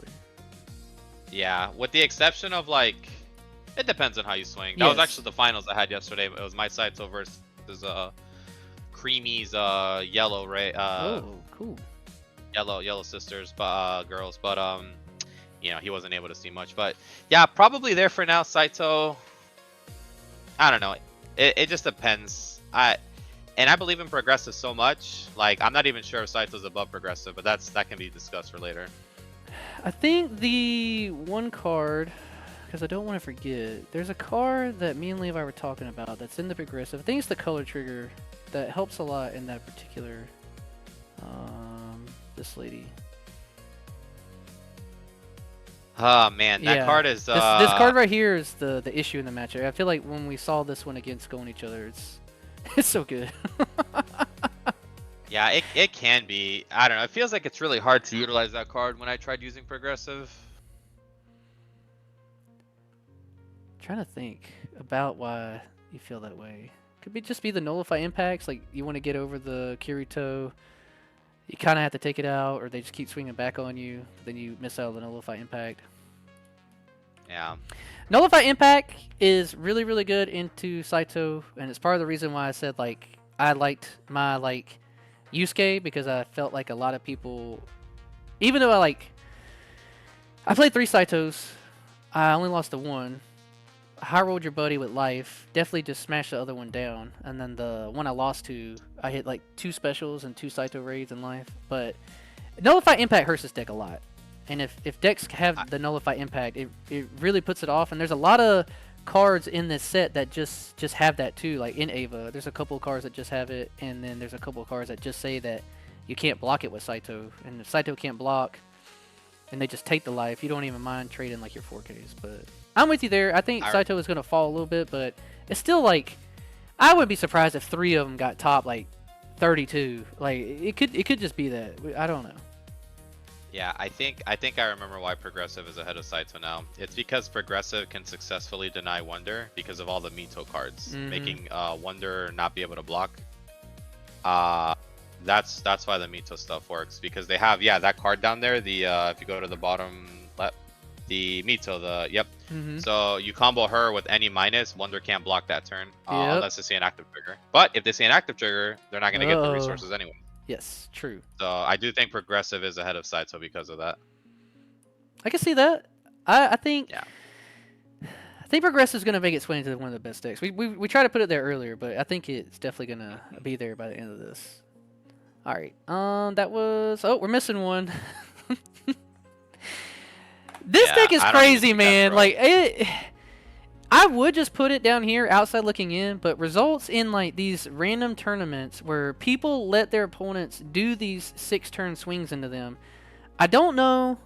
This is like this could be like maybe one of the like meaner, harder takes I take, but I am very opinion about this deck. I think it's solid because it's a Kenshin deck. It has like good effects, but this deck is easy to break as long as you're like killing their board and not just letting them like keep these guys on board where you just let them keep like 3 or 4 bodies and you don't kill anything, and now they're switching out with you and swinging 6 times. I don't get it, but results show that like this deck is like pretty solid. What do you think? Yeah, if it was to be rogue, it'd probably be exactly where you put it. I'm not a believer. I'm more of a believer in the other blue Kenshin, to be honest. But yeah, I think that's fine where it is. Yeah, I can't not give the deck respect from like how it wins, but I can tell you I think I've only ever lost this deck one time, and it wasn't because they just got that 6-swing turn on me. I see people saying this all the time, living the dream with this deck, and I see somebody post about it. I've seen it in videos too, but like I don't know how people let this deck do that to them if they're like answering the board, right? Am I being crazy? Like this is Yeah.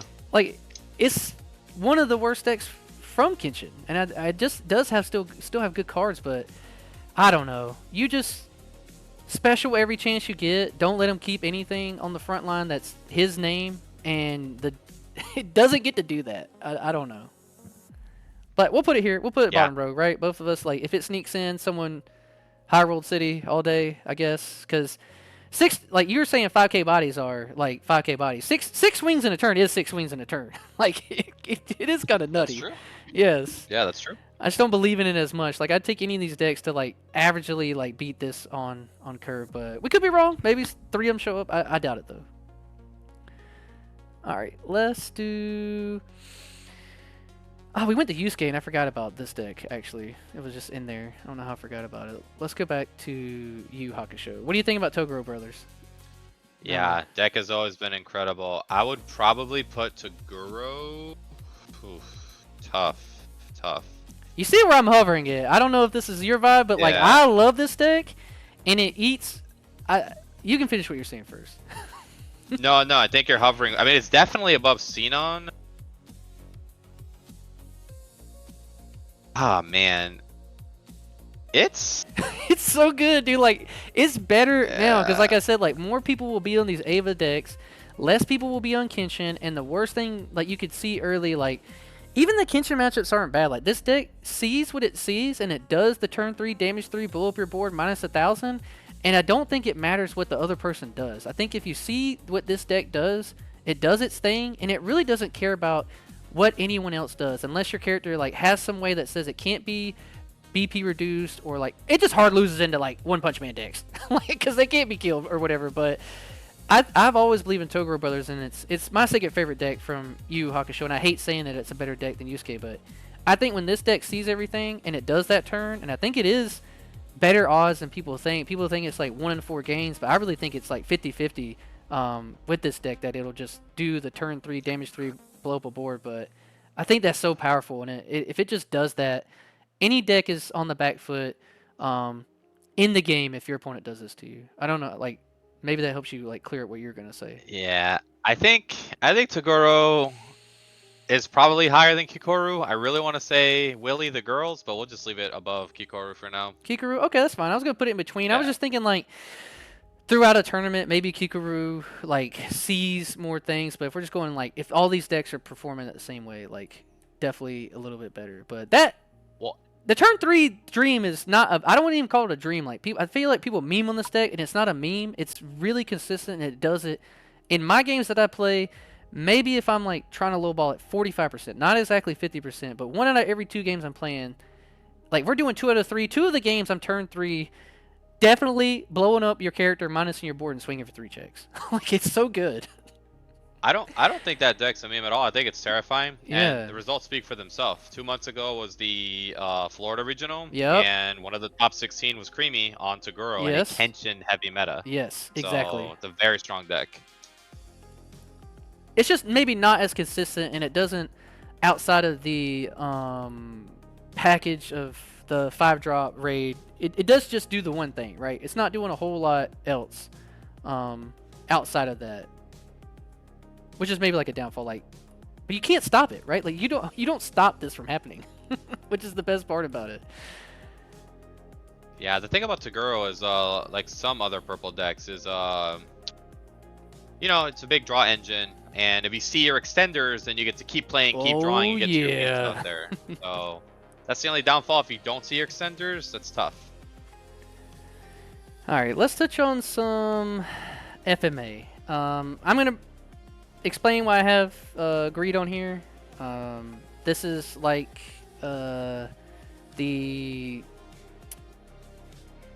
Demonslayer deck, like a cool rogue deck, but I think it has more legs to stay onto that. But I only put it on here out of respect of like our locals and people I know who play it. And this deck is really, really scary. And I would put it like in. I really want to put it in rogue tiers. I definitely think this deck is pretty good, and people just don't know how to play into it, which is part of it as well. And I don't think people will be able to test against this deck going into, you know, like this particular big tournament. But I don't know how much you played against this deck.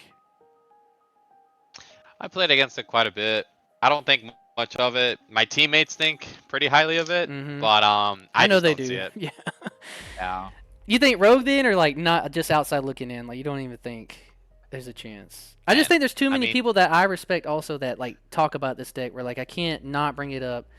And I have seen it perform very well, but it just seems like it's one every 3 games, and you do the cool thing, and you outvalue your opponent, and you put the 5k bodies in front of them and tell them to try. And I know, like, I think Joey's pretty high on this deck too, and a couple other people, but I'm okay with just throwing it at the end of the road because I really don't have too much to say about it.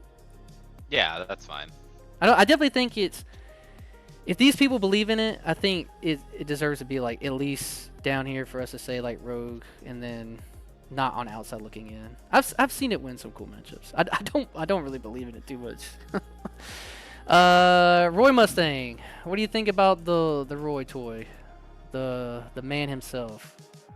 Roy is. This is tough. It's definitely going to be in tier 2. The only problem is where. I think. Yeah, that's probably right.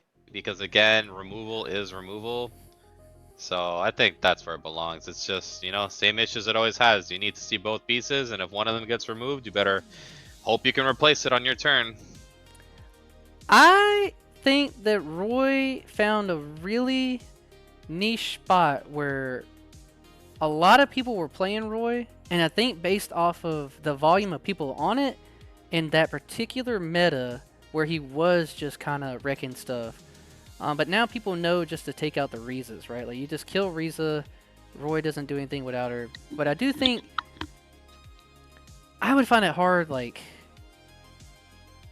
not putting it in front of like Onepunchman. That feels like wrong to me, like based off of like results and like how relevant this deck has been in like the NA meta game, right? It's like in Japan, this deck has done nothing like for a long time ever, but people are stuck on it here and like forcing it to be a really, really good deck. And I think it does like a similar thing of like the sinon, like controlling your board, but like not as good.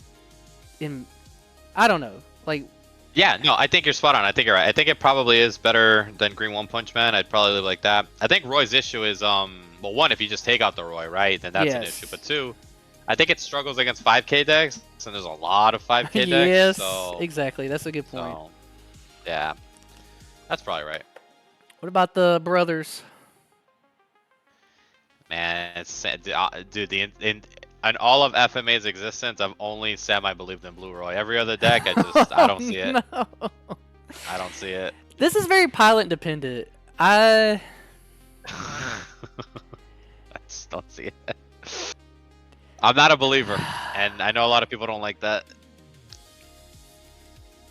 It's just weird. We don't see it do well in big tournaments, but there are like, I don't know how often you keep up with like the local things, but I'm on there all the time, like looking at like results. I would do on my videos all the time. I still look at it, but this deck always seems to get like in the top 2 or 3s in a lot of these webcams or people's locals that are like 8 to 10, and I think it's on the outside looking in. And I think if we're to be honest too, I think the green needs to be down there. Like I want to be Yeah. like as in like not opinion biased about it and like me trying to cope because I do respect both these decks. I've lost to both these decks before and they do some things, but I don't know. I don't think anyone's gonna see these. And if we're wrong, I'll take the risk of that. Like us just say outside looking in and fucking someone prove us wrong. But can't good conscience like put them up there with even these decks. Like I would take any of these decks over them. Yeah. No, 100%. I would rather play Blue Aoshi than the Yes, SMA decks. yes. At least I know I can meme someone with the attack 6 in one turn. BS. So I'm glad I did that. That wouldn't have been right. Let's touch on Black Clover since it's the only one from its set, which is really sad because people love this show. The show is getting a season 2, which means we're probably going to get a volume 2 of this set, but Yeah. this has been the only deck to really do anything, and people are pretty divisive about this one too, where they think it's one of the best decks in the game. Oh, we have 2 on here actually, because I put my girls up here. But I don't even think it's the best deck out of its set. I actually like the event-based deck more. This is like a really pilot-oriented event deck that can really get snowbally and get a lot of value. And I don't. This deck is just like a good control rogue deck, blows up things, but the issue is it only blows up 4K bodies, and how you were talking about like Roy not getting over 5s, this deck can't get over 5s. How do you feel about this deck? Yeah. It you know, the 5 cost Asta being able to get over a 5 is an issue. The problem with Red Black Clover is at least the people I played against it, you know, I've seen them make it work. It has its strengths. Is it rogue? I think I have to think about like if my opponent plays a deck, right? What am I more scared of? And I honestly, with good conscience, can't say I'm more scared of the Beast Red Ava deck than I am Red Black Clover, personally. like you would put them at the same thing. Yeah, maybe above the Beast Girl. Probably right behind Muzan. No, right in front of Muzan. And I can go into why. So Red Black Clover is rarely just Red Black Clover, right? It typically has the Noel package. Yes, which is the best part of the deck. Yeah, and honestly, the top end, you know, the current Red Black Clover decks, at least what I've seen being played, is a true hybrid. Meaning, I've seen them run the Snipe special, or I think it's a Force Block. Either way, with the Noel package, it helps you get over 5Ks. A lot of impact. I think it's just a solid deck. I think it's very straightforward, and if it sees its pieces, it sees its pieces. I agree with you. I like the deck a lot. I'm glad you said that because I thought I was like having to like try to reach for it to be like get you to say that, but I like this deck a lot. I just didn't think enough people play it, and like you said, the best part, or I said like I think the best part of it is flexing the Noel package in it because it makes it more consistent. I've seen so many builds, and I think that people who pilot this deck really well can do a lot, and it rewards like unique deck building because it's like you can run the Astas, only one raid of each Asta, and like a whole Mimosa package even, and then the Noels, or just the Noels and no Mimosa package. It's a cool deck. I like this deck a lot, and I hate that it doesn't like do better. Like people who play it don't do better. I guess I don't know. Yeah, it's probably. I want to put it above ahead of these. the- I want to put it above like. Yes. Probably beneath Saitama in my opinion. Again, because that turn 4 is insane. And it has its own separate one comp. But yeah, I think that's exactly where Asta hybrid belongs. What do you think about Noelle as a deck on her own? I don't believe. You don't believe? I'd rather play Aoshi. Yeah, Yeah. Aoshi is literally the gatekeeper. If it's, you know, like if I'd rather play Aoshi, I just don't think the deck is it. This deck, I will say that it's one of it's my favorite deck from that set, and I love this deck a lot. But it just takes so much setup. Like if I can barely put Yusuke on here, then and would take Yusuke over this deck, then I don't think it could be in Rogue. But this deck is really fun, and it just takes a pilot too, and then having to run like 12 events in the deck means sometimes you're just gonna brick and not see like the perfect combination of like events and characters and raids at the same time. But when this deck sees everything, it's like really, really, really, really scary. And if you could like guarantee somehow that you would see everything in this deck, it's terrifying. But it just doesn't do it often enough. 100%. All right, let's do Kurapika. I would probably put Kurapika behind Rappi. No, behind Goddess. Behind Yeah, Goddess. right above Yusuke. Right above Yusuke. So I don't know when I see the Kurapika, and again, you know, I haven't had as many reps as other players, but you know, Kurapika, you know, when it was relevant, it had a lot of like tournament standings, a lot of consistency, and again, a 5K. It's a deck with 8 removals, 5K impact, perma impact, right? I don't know. I feel like it has more output than Yusuke personally, but I haven't piloted these decks. You know them better than I do. You've not really had to play against like me playing Yusuke either, so I don't know. This one would have to be like we would need more input from other people on this one because I feel very strong about each of these decks, and I think that they perform better now. The only issue is like both these decks just don't want to see Kenshin, and they both just insta lose the Kenshin, and it makes it really hard. And if like this deck wasn't around, I really think that both of these decks could be like on the higher end of like 2, and I really believe that because they see certain things. They punish all these decks here outside of Green Saitama because if they just see that, whatever. But each of these decks have a place where they can like, I don't know. I can see Kurapika over Yusuke. Kurapika has like 4Ks that always have impact, where Yusuke's is more like ceiling. Kurapika can never snipe impact and tap something and make sure that my other guy is going to also get impact, whereas Kurapika's more just himself, like always keeping impact and just really strong card. But the high turns on like Yusuke has a 4-drop raid, and I can't say that like Kurapika's better than Yusuke based off of that alone. Like he has a raid that says, you know, impact and draw 2 trash 1, which just makes him more consistent.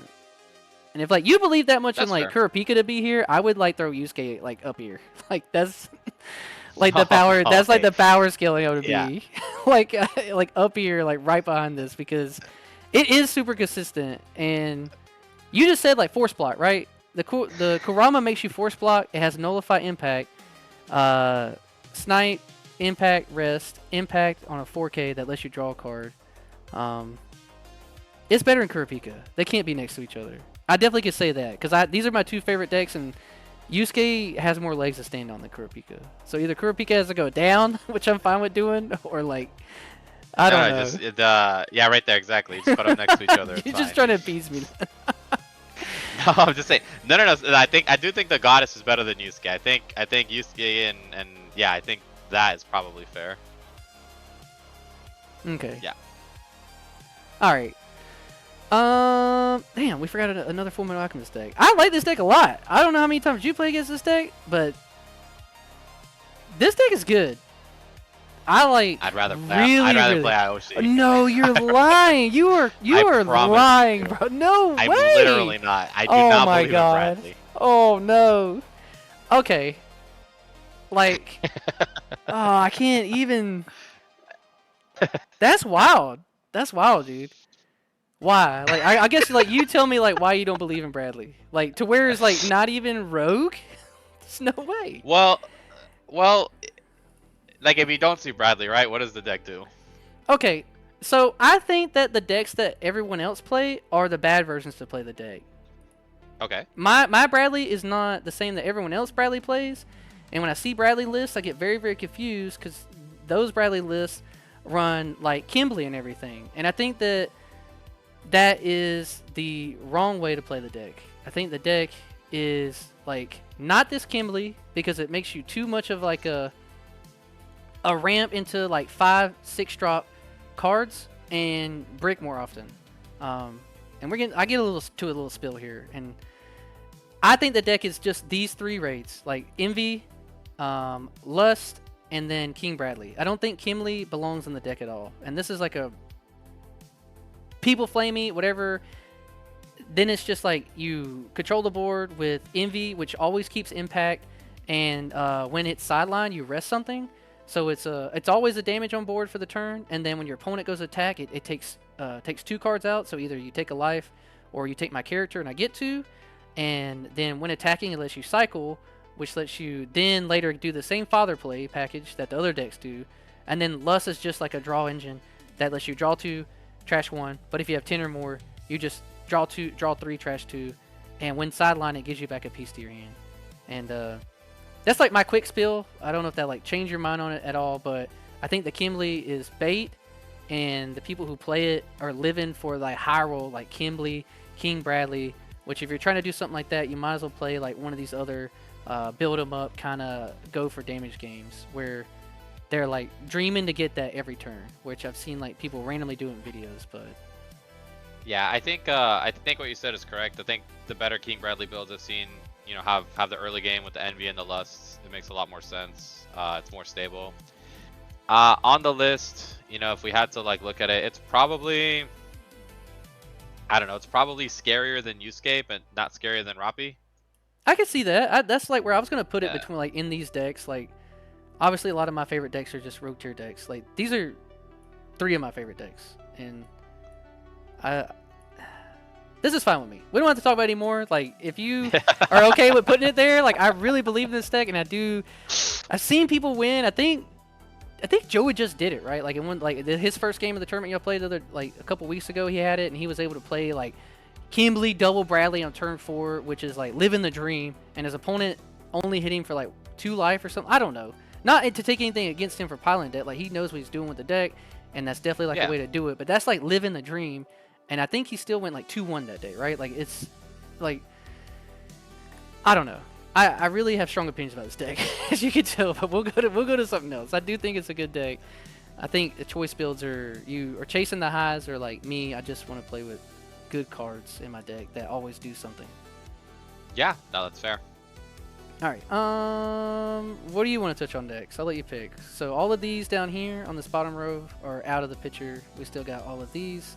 So we got like JJK. We got Bleach decks.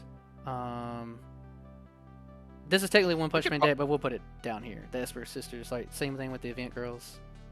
Yeah, we could probably do Toto. I think Toto is ahead of the pack on 2, just because of its place in the meta. Just yeah, like ahead of the.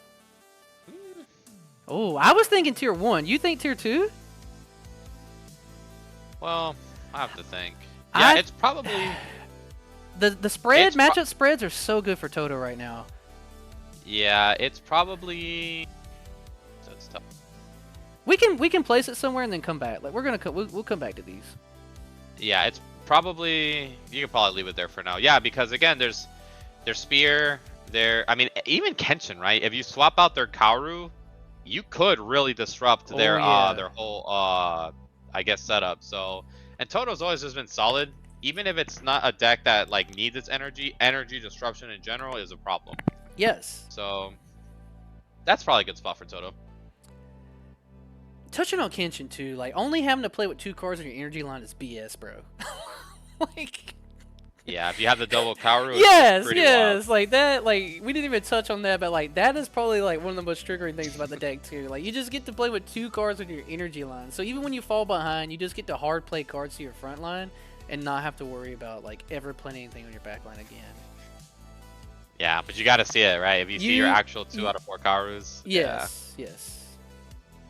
All right, I think that's a good spot for him. We can cut like Toto is very divisive, I think, depending on meta and matchups. But even so, like I don't think Toto's ever in a spot where he's like not.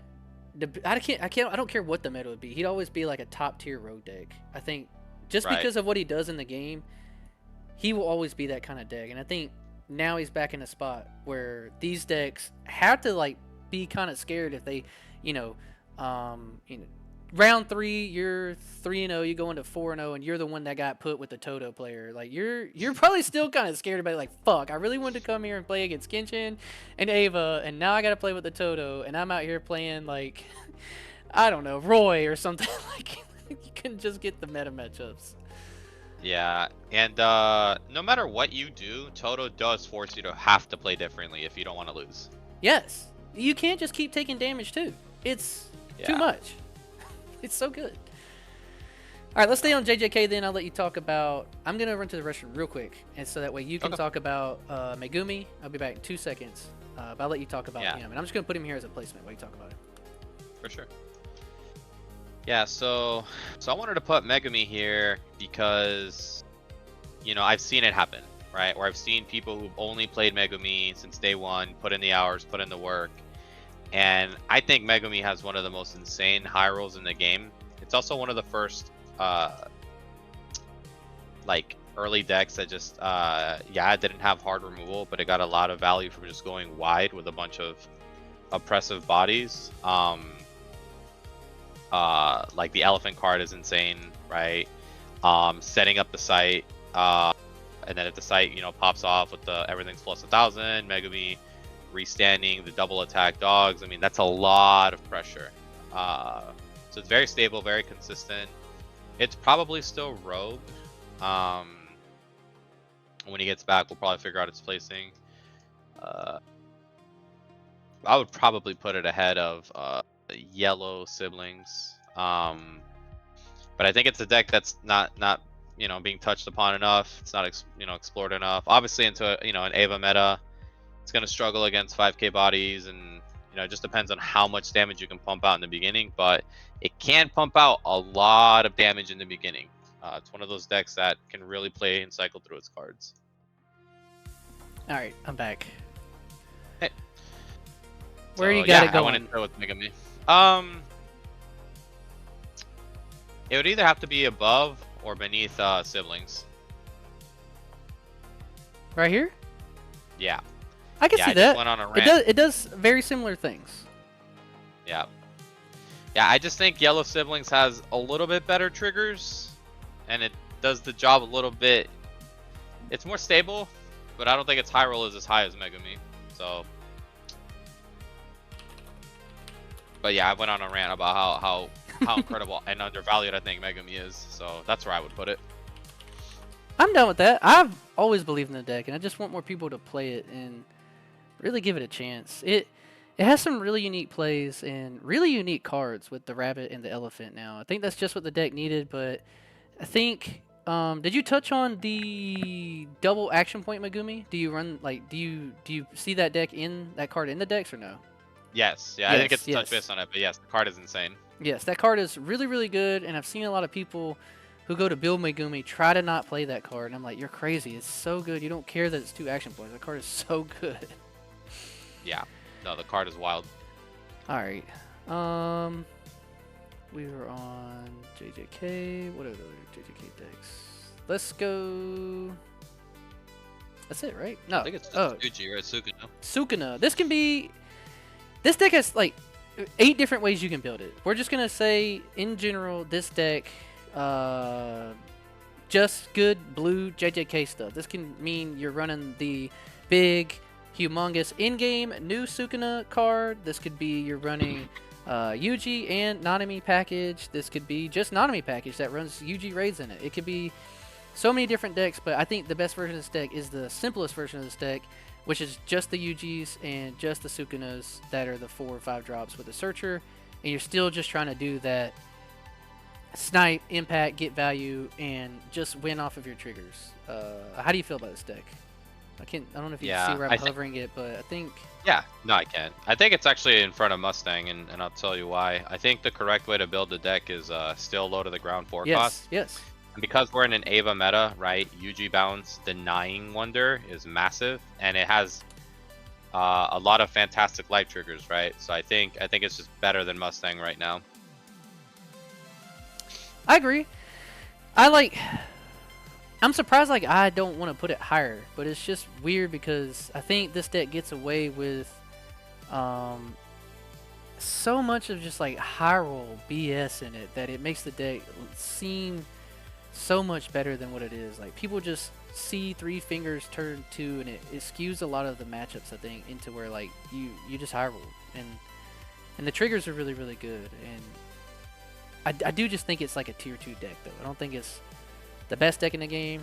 I think a lot of other decks do a lot of stuff better than it, but it still just can high roll the fingers, and it makes it hard for me not to put it like in one, because I know it'll probably get like 2 top like 34 finishes or 1. I don't know if like you think it's going to do that well, and I haven't played it enough into a lot of the other matchups of the new decks where I don't know how the spreads are. Like all the Ava decks are really, really different and unique. I don't know which ones like which ones do you think Megumi like beats or sorry, no, Yuji beats or like loses, I guess. Yeah, I think it does great into Spear because Yeah, that's you can the just main bounce one. the Wonder. Yeah. That's like think why I against feel like it needs girls- to be in tier 1 because this matchup is so good. That's like what I'm trying to argue, Yeah. I guess. I don't know if it's tier 1. So, I mean, every You regional. bounce this one, you bounce the double blocker, don't get the Yep. the thing. You bounce in here, the Yep. wonder, don't get the thing. Yeah, This one doesn't care as much, I guess, but like all the other ones, the bounce is kind of crucial. Both the yeah, reds. I mean, even the yellow.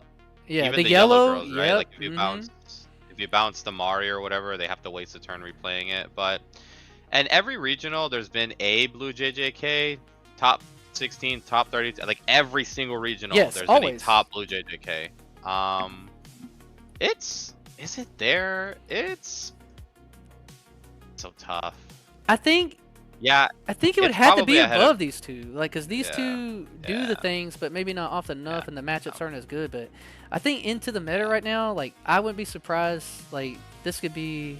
I've had like 2 hot takes already, but this is the third one. Like, if this deck could have a lot more tops than people think, because I do think, like, Yeah. I've been thinking about like I think it does so well in the Ava decks. Like, these Ava decks want to die and they don't care about dying, which is great because other decks want to try to get as much removal as they can, and that's usually enough in the games.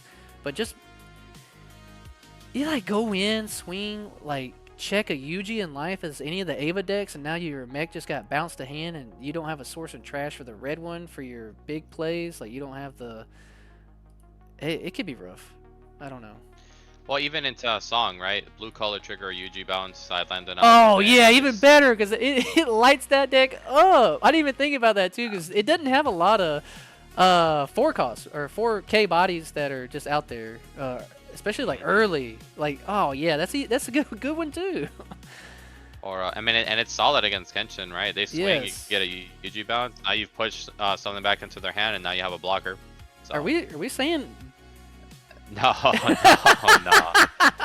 because I can't even put progressive there, and I still kind of want to, but we'll leave it alone for now. I think aggressive's going in there. We can move it now, and we can talk about it later. But I think it does. I think I've not want to do it because it's really new and we haven't seen it. But I think it's up there because I think it's just so many good cards. We can put it down here. I know you don't want to yet, but I think it's gonna. Yeah, be... we'll see. We'll see. All right.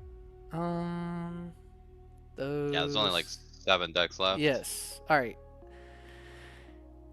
I'll let you touch on the green golden boy because I want to touch on my purple deck. You know I want to talk about. Yeah. That. I think Lancelot. Well, the problem is Lancelot only removes, and that's what Ava likes. Ava likes having all their stuff removed. But did they like taking 2 damage?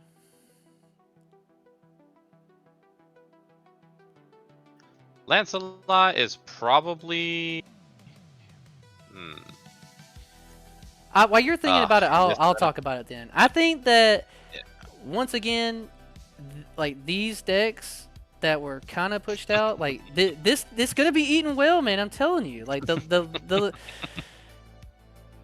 people will be on less Kenshin, and that opens the door for a lot of decks, which is why the Kenshin meta I think was so impressive and not great for the game unless you were only playing like the competitive decks, because all these other decks can't breed. But now your spreads can get a little bit better with these decks where, say you see one Kenshin and you won first 2, you lose 1, maybe you lose against the Ava deck in an 8-round tournament, maybe you went 6-2, right? That's enough.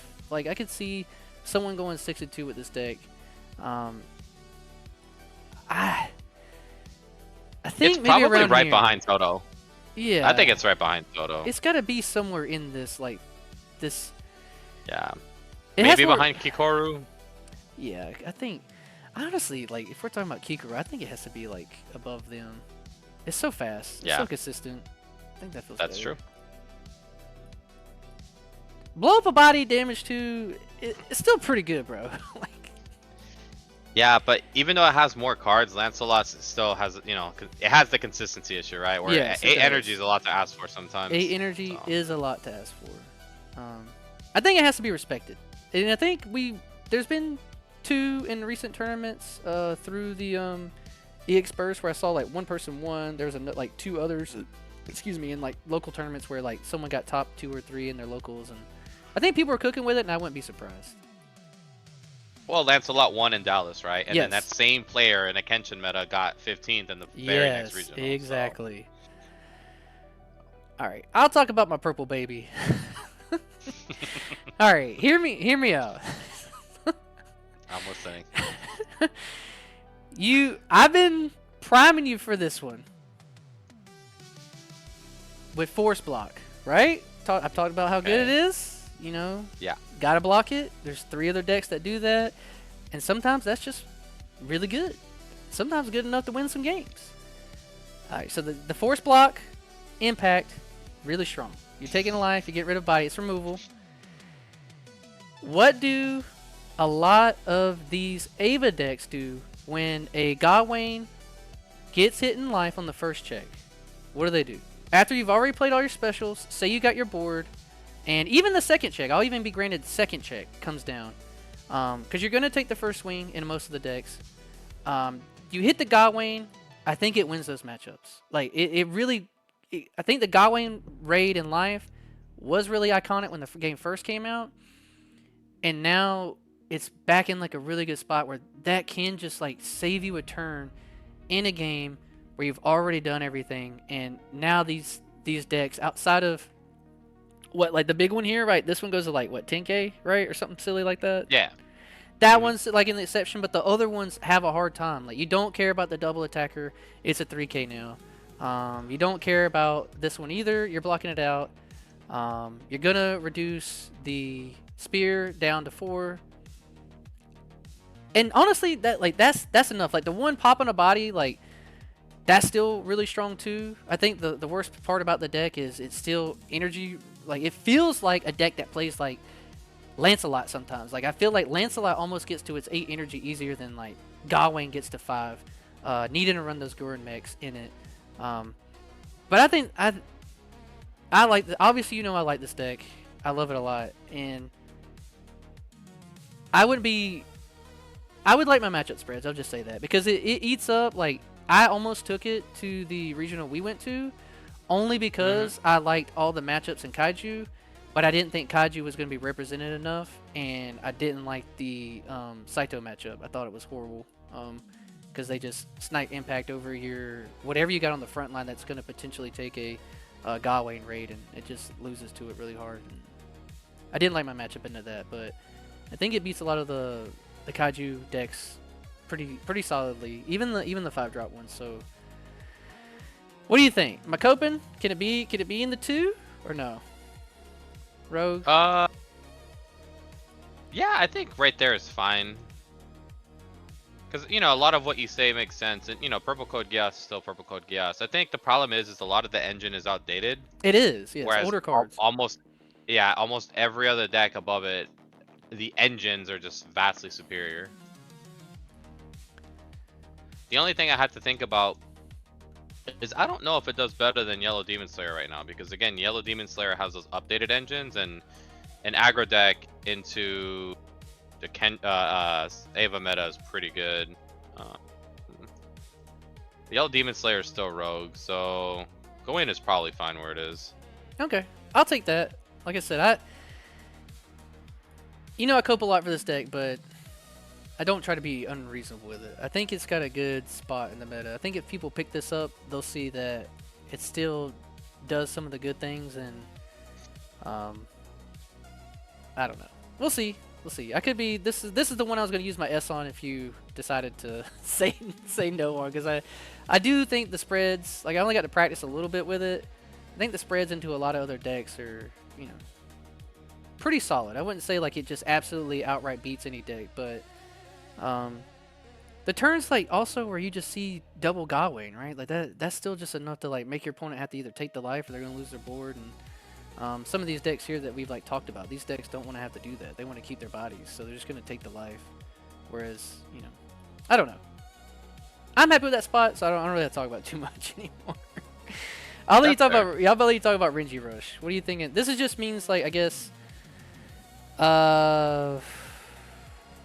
Purple bleach. We always see this in tournaments randomly. I think a lot of people call Renji Rush stuff a lot of different things, and a lot of these decks look pretty different, but a lot of the same aspect of just trying to forecast rush.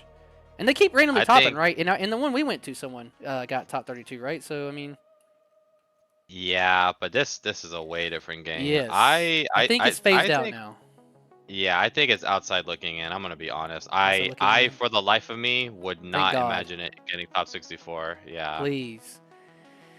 I'm happy for it too. I think I've never liked this kind of style of deck.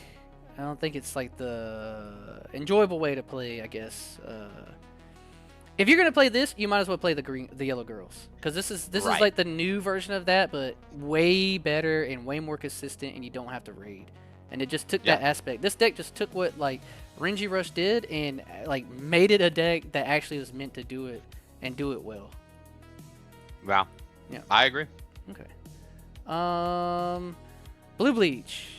I think this is a rogue tier deck. I'll touch on this one since you did the other one, but it's a good aggro deck. I think it takes a lot of pieces. I actually saw one. This is I think my first round matchup at the regional we went to, and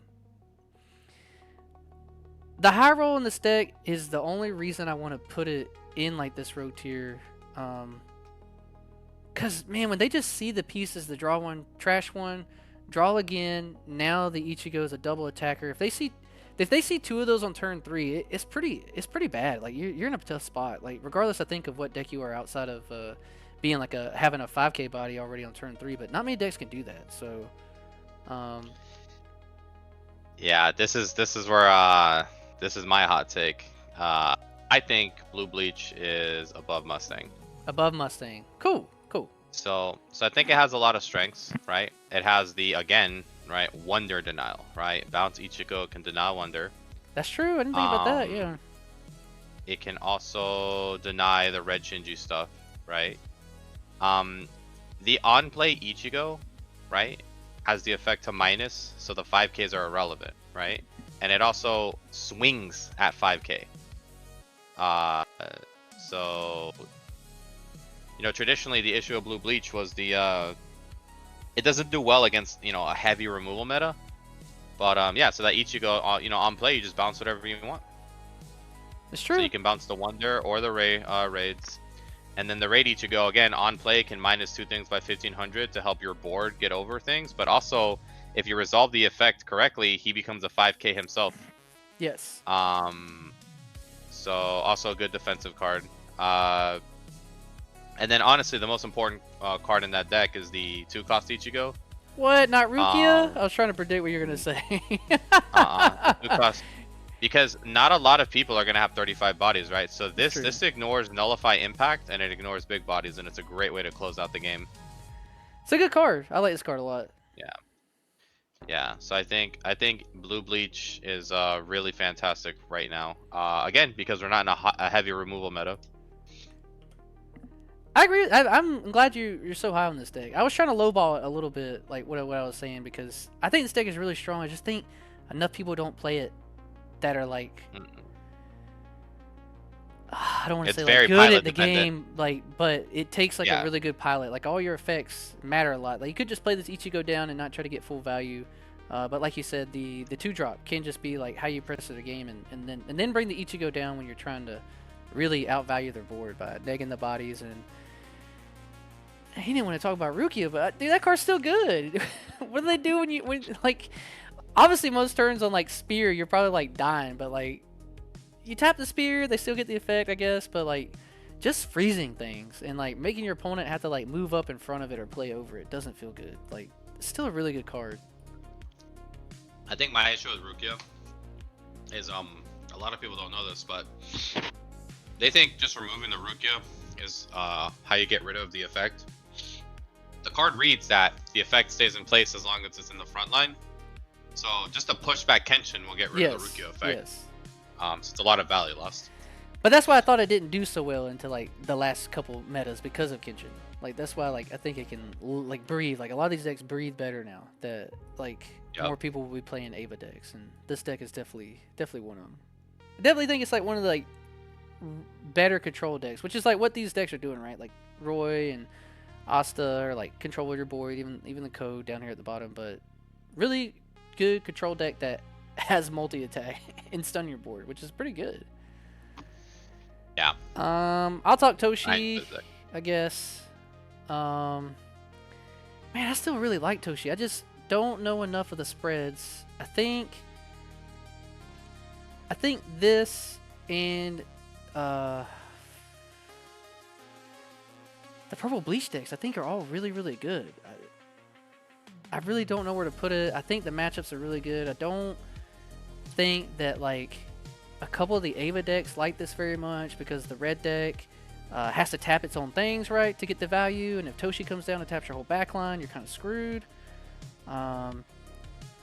The like song deck, I guess, doesn't care about it too. I really don't know. This is one where like I really don't know where to put it, and I know it's a strong deck, and I know it's got to be like in this range somewhere. I feel like in the it's probably ahead of Saito because it's a very stable deck, and you know, if you can kind of cycle the freezes, you've kind of won the game at that point. It's just very impressive.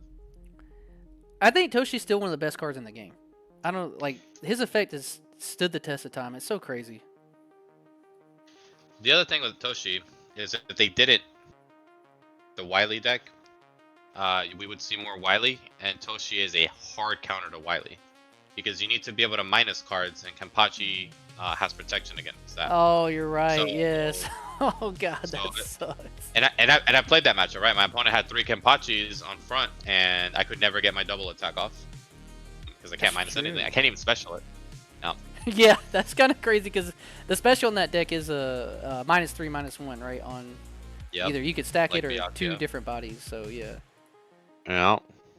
I think it's a good deck. I'm glad you put it a little higher. I just really confused. I know it's one of the best like 10 decks in the game, but I just don't know all the Ava matchups because obviously just testing, and I only have 2 bleach decks, so it's not one I've tested a lot with. But all right, yeah, I'll let you touch Byakuya first then. Yeah, I was never a believer in this deck until my teammate Gutless Miss was able to get top 16 in Orlando with this deck. It's probably just in the current meta. It's probably just right in front of Roy. Right in front of Roy. You like the blue one a little better? Because yeah, Byakuya just struggles with 5k bodies. But if it wasn't a 5k, if it wasn't for the spear and the meta, and even some of these bigger pieces like green GGO and the red Shinji, Byakuya could probably be a little bit higher. See, things matchups are just like rough, where it like can't do even better. Like, well, and also like it only sidelines, right? So again, you're not. Notice how Byakuya, Asta, and Mustang are all in the same category because they all do the same thing and they all have the same issue in the meta. They don't deny Wonder. They have a hard time getting over 5Ks, etc., etc. They don't deny the Ray and the yellow girls deck. Mm-hmm. So I like how we're doing this because we do keep touching on like the best decks because that's how like this list should go, right? Like these decks got to think about how to answer these decks, where it's not really so much the other way around. Like these decks are super strong. One that we haven't brought up a lot, I think, though, is the songs. Like these other decks answering songs, but I think it's because songs just does its thing, and you don't get a chance to answer it because it's all on their turn, right? Like everything they're doing is stuff that's not really interactive for you, so they either just pop off or they don't. Well, I think people are forgetting we have restrictions on song. Where in Japan they do have restrictions, and it's still a problem. Yes. Yeah. The last one, I guess, would be Bleach, the purple Bleach. This can be all the different ways you want to build it. When I think about the best way of the Bleach, I think it's with the Squad Zero package with the Ichigo and everything, but I have seen a lot more people flexing it, like you said, with like Byakuya in it, or just Rukia and Ichigo with the finally getting the 0 drop Rukia, right, or with the one whatever the one that lets you cycle now, I think helps the deck a lot. Yeah. We just got that card a little too late. Yeah, and way I think too out late. Of all the yeah, way too late. And out of all the removal decks, the Asta, the Mustang, I think it's the worst one because the engine is incredibly old, right? So none of the actual cards in the engine do anything. And then, you know, it is a sidelining deck, which you don't want to do. You don't want to give Song their pieces. You don't want to give Yellow Girl their pieces. You don't want to give Wonder, you know, a chance to resolve. So, I mean, because of all of that, Purple Bleach is probably Rogue. Probably just above, right below Yellow Saitama, maybe? Yeah. I can Just see too that. many issues in the current meta. I'd rather Just too many play any issues. of the other 3 Bleach decks that we have up here outside of this one. Yes, 100%. I'd rather play these decks, especially Toshi. Because agree. this is like a finite resource on your removal too. Like you have to build up for the removal, and it's finite, and it's not just like always just play down and know you're gonna remove something. Where like all of these, like yeah, like Roy takes resources too, but it's not the same as like restrictive as the Ichigo package feels. Just having to like have your sideline already ready, and your opponent can deny you some of this stuff too, which you can just swing at face like. I don't know, Dodo damage too. Like, you gonna block or lose your 4K body? Oh. Alright, so these are all the ones. Yeah. These are all outside looking in. Try to zoom in a little more. There we go. Alright. Oh, that was perfect. Look, cuts off everything at the bottom. Sweet. Very nice. Top down. Right? Reorganizing stuff, I guess. I think you, at the beginning, when you talked about Spear, said it was the best deck. I'm still pretty strong on it being Kenshin. I think that people have to think about how bad they lose into Kenshin just doing what Kenshin does, which is forcing you to have to go back to your energy line, where like the Spirit just sees what they see or they don't. I mean, they are almost always going to see it because it is super consistent, but at the end of the day, you see Nullify Impact against this deck. It kind of hurts. Yeah, it can. I mean, when you put it like when you look at it like this, right? Red Kenshin, look at the other BDS. Red Kenshin has a winning matchup against all 3 of them. Yes. Yes. So, yeah, that kind of answers that. Yes, best. I think this is where it gets more intriguing. Is like which one of these 3 I think is like. I think there could almost have been like I could have done like a 0.5 and put these 3 in it, like something. But this is fine. Like if we just ordered, I guess. I think it's definitely Kenshin, and then some order of these 3. If I like, I don't know. I think that's the yeah. I think order. like how we have it is fine. I think that's how I would put it too, like going down in like ascending order this way. Yeah. 100%. Easy to pilot, like gonna do this stuff. Maybe a little harder to pilot, but more consistent, right? But not the ceiling. And then you see the nuts or you don't with the song deck. It's kind of crazy. This deck is so crazy, dude. It's weird that like. It's so crazy and it does all this stuff, and I still say that like I think Kenshin's the best deck, but this deck is crazy. Yeah, it's a very good deck. Yeah, it's wild. Very strong. All right, that part, not much to talk about, not anything crazy, but I think we did a good job keeping these pretty organized. How I felt. I think if anything on this one, I feel is like low is. I'm kind of surprised at. I know this feels low to me, but I thought when we went to go initially do this, in my brain, I was like, this is one of the best decks in the game. But I think that Searcher consistency is probably... Because in my brain, like I was watching what JP was doing, I was thinking about the Searcher, and then we saw we didn't have the Searcher, and I have felt it in a couple of games where I'm like, man, and it's not even the fact that like the searching part hurts. Yeah, like that'd be nicer too, but it's purple, it draws a good bit, and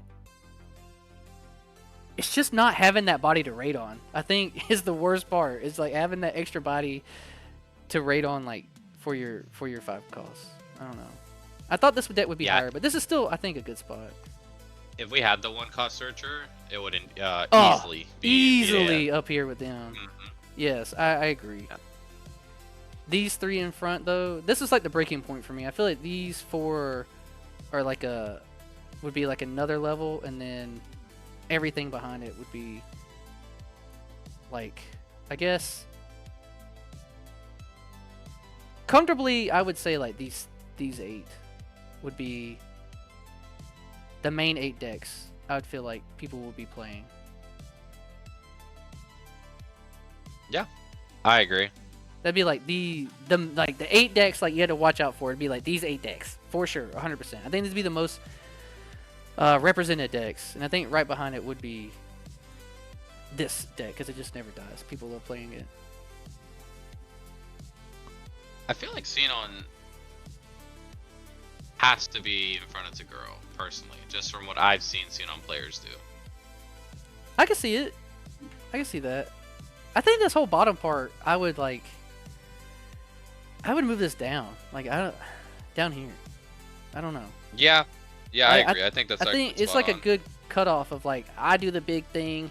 You guys can just not keep me from doing it as much as these other people because those are the better decks. But I eat all of y'all up if I just see that turn 3. Like, I think a lot of these decks could see the turn 3 big play from this deck and maybe build back up, answer the board, maybe snipe impact over him, like kind of punish it on the back, clap back, and they would have to see another one on the following turn.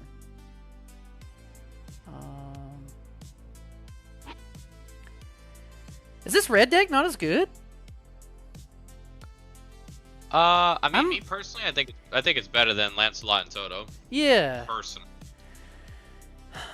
The double.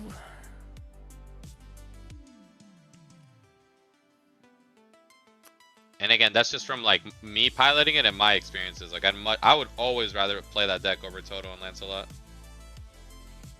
Double block, draw power in the game, closes out the game better than these 2, which is what these 2 are supposed to do.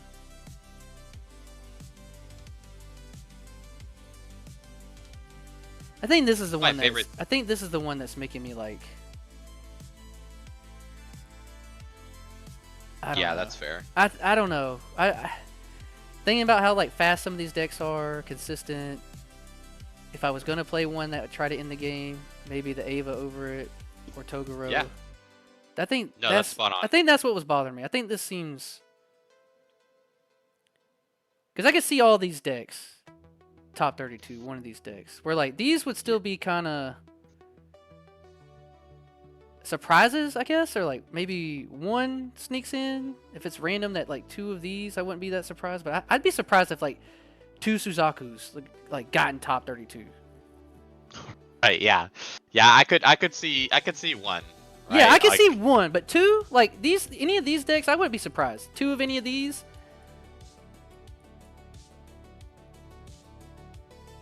Damn, I kind of like, I don't know. I kind of want to put this one here too. Like, if I'm being that way, like that, yeah, right. like No, these are like you're guaranteed. Like I see 2 of these, I'm not gonna question it. Like 2 of these, top 32, whatever. Yeah, that was good meta call. They saw good plays. They saw like the right matchups. These, I'd be really surprised if there was more than one. I think there definitely probably will be one of each, or one of either of these 2, but all right, that feels better to me. I feel like this one, tier 1, I feel like that looks a little better. You think so? No, I feel like someone's bothering me. I was like, this is too many Yeah. decks in tier 1, and I don't think that's it. And there we go. This looks better. All right, I feel better now. I don't know about the order as much, but I feel better. I think actually think the order's spot on. Yeah, I think the bounce matters a lot. I want to put this one back, but you got me sold on the bounce. The bounce is so impactful into this metagame. It really can be like even the special Divergent Fist, you can like choose to do the bounce. Yes. So that's really good. 4 bounces. That's pretty good. I like this order too. I could see that. Definitely think this is more consistent than maybe this one, and the closeout power is probably more, but people are gonna pilot this deck a little bit easier than this deck. And then 100%. this is just like the premier, like low to the ground. Yeah, pure aggro. Pure aggro, like. Honestly, surprised it's this low, but I think this is definitely where it goes. I think some of these other decks are just like the yellow girls get to be aggro without having to like worry about like combos and seeing the event. I think the event is one of the cards in this deck that I think that it has to see. Like that event is so crazy. Well, the number one problem with Kikaru that I've just seen is unlike Mina, you need to see the Reno raid. If you don't, you have to. Lose. Yes. Yeah. You have to for sure. Mm-hmm. I think Toto's just a good close off the end of tier 1. Like a lot of these decks can get messed up from a good Toto forcing something that doesn't want to be there to come up. Like Toguro, like or Suzaku get their one of their doubles pushed like switched around or something. That's not gonna feel great. All right. No, not at all. All right, I think that you're good with 1 BDF and yeah. 1. 100%. We won't have to touch on Rogue, but I do want to see how we feel about 2. We don't have to touch on Rogue. Rogue is fine. This might get us some flack. I don't know. I think we're right on with this, but this being here is going to be like this like bait for someone to clip this and be like, these mother don't know what they're talking about. This guy's in tier 2. But I think it needs to be there. I've always spoke highly of this deck. I like this deck a lot. Why do you think other people don't think about this deck? I guess. Well, it depends. You know, the deck is unique because it implements a starve style that not everybody enjoys. Mm-hmm. Some people just like the back and forth, right? Like swinging, right? And I think, you know, again, it is life dependent. So if your life isn't helping you, you kind of just lose. Yes, that's true. You do. There's just a lot of things that could go wrong with Saitama, right? Your life doesn't help you. You can't get to the energy. Maybe you establish your only king and then it gets removed. It's just plus, you know, it's a nightmare to play into Kenshin, right? You're not going to see your sideline. Yeah. So I think the Green One Punch Man and the Muzone are like 2. I think we probably just know about a lot more than maybe like the average player. We both play pretty competitively. You get to play a lot more tournaments than me, but I keep up with a lot of stuff. But these 2 decks are very deserving to be here, and you would have to play against them and like see good pilots to play to like really respect these decks. But I don't think they get played enough where people would like. I wouldn't expect you to like. Someone watching this, like maybe trying to get advice to go into the tournament, don't expect to see these decks. Yeah. I wouldn't really waste if like you had to like crunch time to test. I wouldn't test like because both of them also will just do the things like so. There's no reason to test too much into them. Yeah, 100%. This deck being down here kind of bothers me. I will say that. I didn't think we'd have 2 Ava decks like.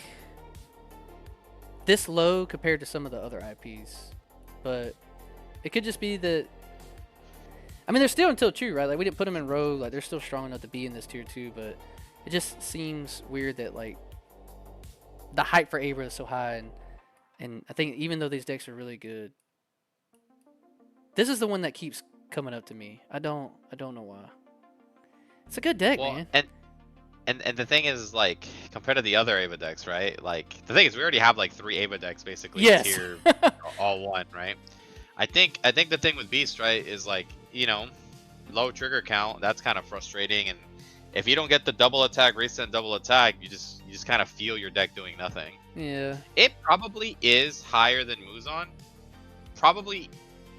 I feel like here, like, so it has to, like, I can't see putting it, like, like, I know we started with this one, like, being down here, but I look at other decks, and I've played this. I've done a lot of testing with this deck. And you do just not play the game sometimes. I will say that. It's probably higher than Mustang, but then Saitama is higher than that, in my opinion. Like, I would be more scared of a Saitama than the Beast deck, personally. Because I know if I swing into Beast, I'm basically safe. Where like Saitama, it's like, ah, God, I'm giving them draw triggers or removal.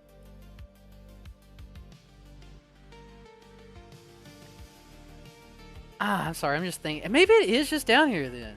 Like I was trying to think. Like, do I feel really good going into this deck? Maybe not. They blow me up. I didn't see another body to come up. Maybe Roy Well, I just... think I think it's better than the purple. Yeah, that right there. I think that's exactly where it there we belongs. go. It's... I have like not played the game one time, and that feels really really bad. But like I played like 8 games with this deck, and all the other times it felt really like not as powerful. I definitely don't think it's as powerful as the other Ava decks, but I do think it's still really really strong. Don't know if anyone's gonna... This will be the one that like... Technically half the cards in this deck, like people have put some combinations like in their spear, right? Like the SR Kaworu, a lot of the color trigger, like that's in here. I've seen some people like going down to 3 spears and trying to be greedy with some 4 costs. Like vicariously like these two, but straight pure is definitely the best way to go. Well, when we talk about the other Kawaru deck, we're talking about like the color trigger Kawaru, right? We're talking about all of the weaker purple cards, right? So, yeah, we're talking about what the 0-drop Shinji that like mills a random card. It's just not. It's just not as good. Yes, I agree. I think I'm good on this. I think this looks better. This one was irking me. It really was. I agree. Like me too. Because it's a good deck, but it's... I think the other Ava decks just being so much better. I think there's definitely a clear line between like this deck, the Kaworu deck, and then the other Ava decks. Like they're definitely better. But this deck is what Union Arena just has going on for it, right? Newer decks typically have like a lower ceiling than the older decks, and you can feel it pretty evidently in like the effects and how much value you get when you raid and do everything when they're popping off. All right, I think we're good.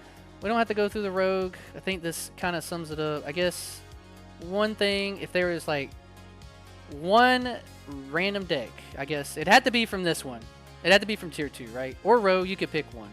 What would be the rogue deck that you would take, and what would be like the one deck you would go to win with? The rogue deck I would take, so below tier 2.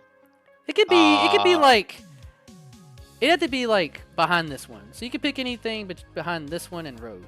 Because I think this is like kind of the cutoff point where I think like this deck is kind of separated. But these are definitely tier 2. So about behind this one, down, pick one, and then pick one that you would definitely take to try to win.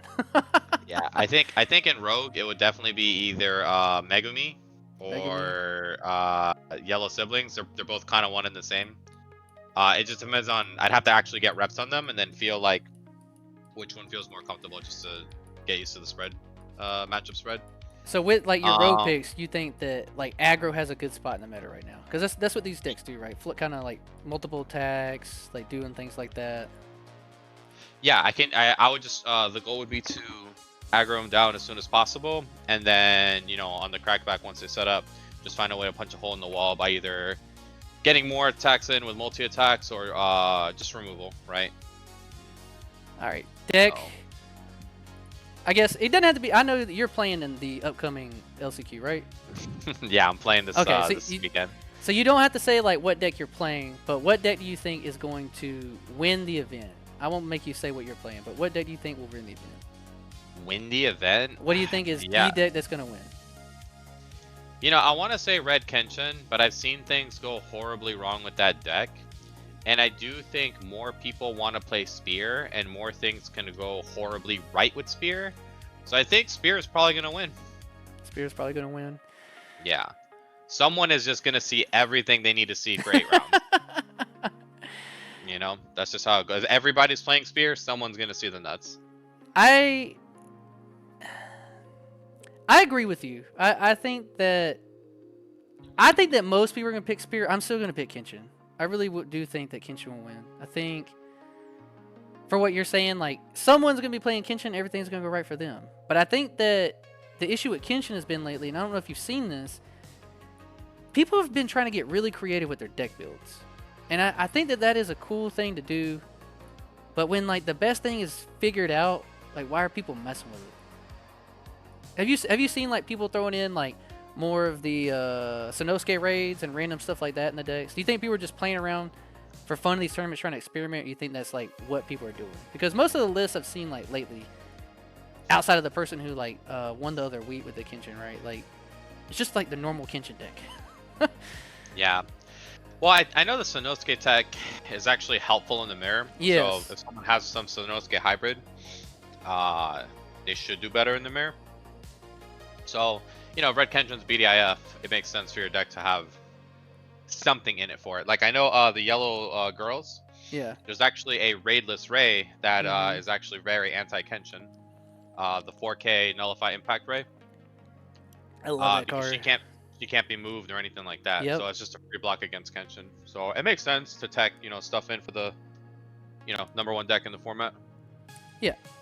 That's who I'll pick this one. I wouldn't be surprised if any of these 4 decks win. But I'll pick Kitchen to win. I'm obviously not playing. We're opening up another shot. I really wanted to go, but if I had to pick a rogue deck,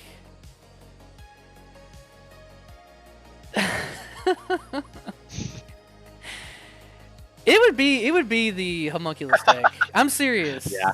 I'm serious. Like as much as I like want to say Gawain, people at least know what this deck does. I think there's a benefit for like people maybe not knowing what a lot of your cards doing and like some kind of aspect of that. And if anyone like tries to take any advice of this, sometimes surprise and people not knowing into a meta where, especially like this, there's so many decks to test against. I think this will be one where like a rogue deck or 2, I think, might sneak in just because so many people can't test against all these like anything down here that people are testing against would be pretty like not ideal for like if you and I were testing. I don't think either of us would try to test into any of these matchups. Right. Like a lot of our time would have to be spent from like this tier 1 to 2 halfway up, and I just think like how you were talking about like your aspect of like rushing down with these guys lower to the ground. I'd pick the homunculus just because I think the envy, like people get stuck on the pride for doing the double attack and everything like that, but envy coming down, letting you get the draw, like impacting the board, and then them not wanting to kill it and you getting to choose like when you get to sideline yourself and then also tap something down it's pretty good. I've been liking the games I've gotten into stuff, which is surprising. I wouldn't pick one of my green snipes, but these Ava decks are too consistent for any kind of crazy build 'em up shenanigans, I think. Yeah, because they're doing the same thing, but like they're building them up better, like, faster. Spear is that deck, but also rushes down 6 cost bodies for free. Yeah, it's so good. It's really impressive when it does its thing. All right, man. I think that's it, dude. This was way longer than I thought we would go through. But I've had a lot of fun. I appreciate you hanging out with me. I don't know if you have any social things that you want to throw out for people to follow you or check out, maybe the D3 stuff, but you definitely feel free to, you know, say whatever you want to everybody to go follow you guys. Yeah. I mean, nothing you haven't probably plugged in before, but yeah, my team D3 Draw 3. People play on the Discord all the time. Lots of tournaments being held, lots of pick 'em up games. I think our server actually has the most regional toppers, so it's a great place to come in and play some of the best. And there's a lot of people on that Discord server, so I'm sure you'll link that or make note of that. But yeah, just for people to come into the server and play and just grow the community and improve. It's only going to make all of us better. I love that you guys do that on there, and I'll definitely put a link for that and whatever else you want me to in the video. But I appreciate you hanging out with me, bud. This is probably it for us, and that was a doozy, but hopefully our picks are right. I think one of these 2 decks will win. I think we're pretty chill on it. I think this one might get us in trouble, the green. Nah. We'll see. I'll post a picture and it'll be like the one thing taken out of context. But all right, buddy. I appreciate you hanging out with me tonight, man. Yes, sir. It was fun, man. Appreciate being here. All right. Peace.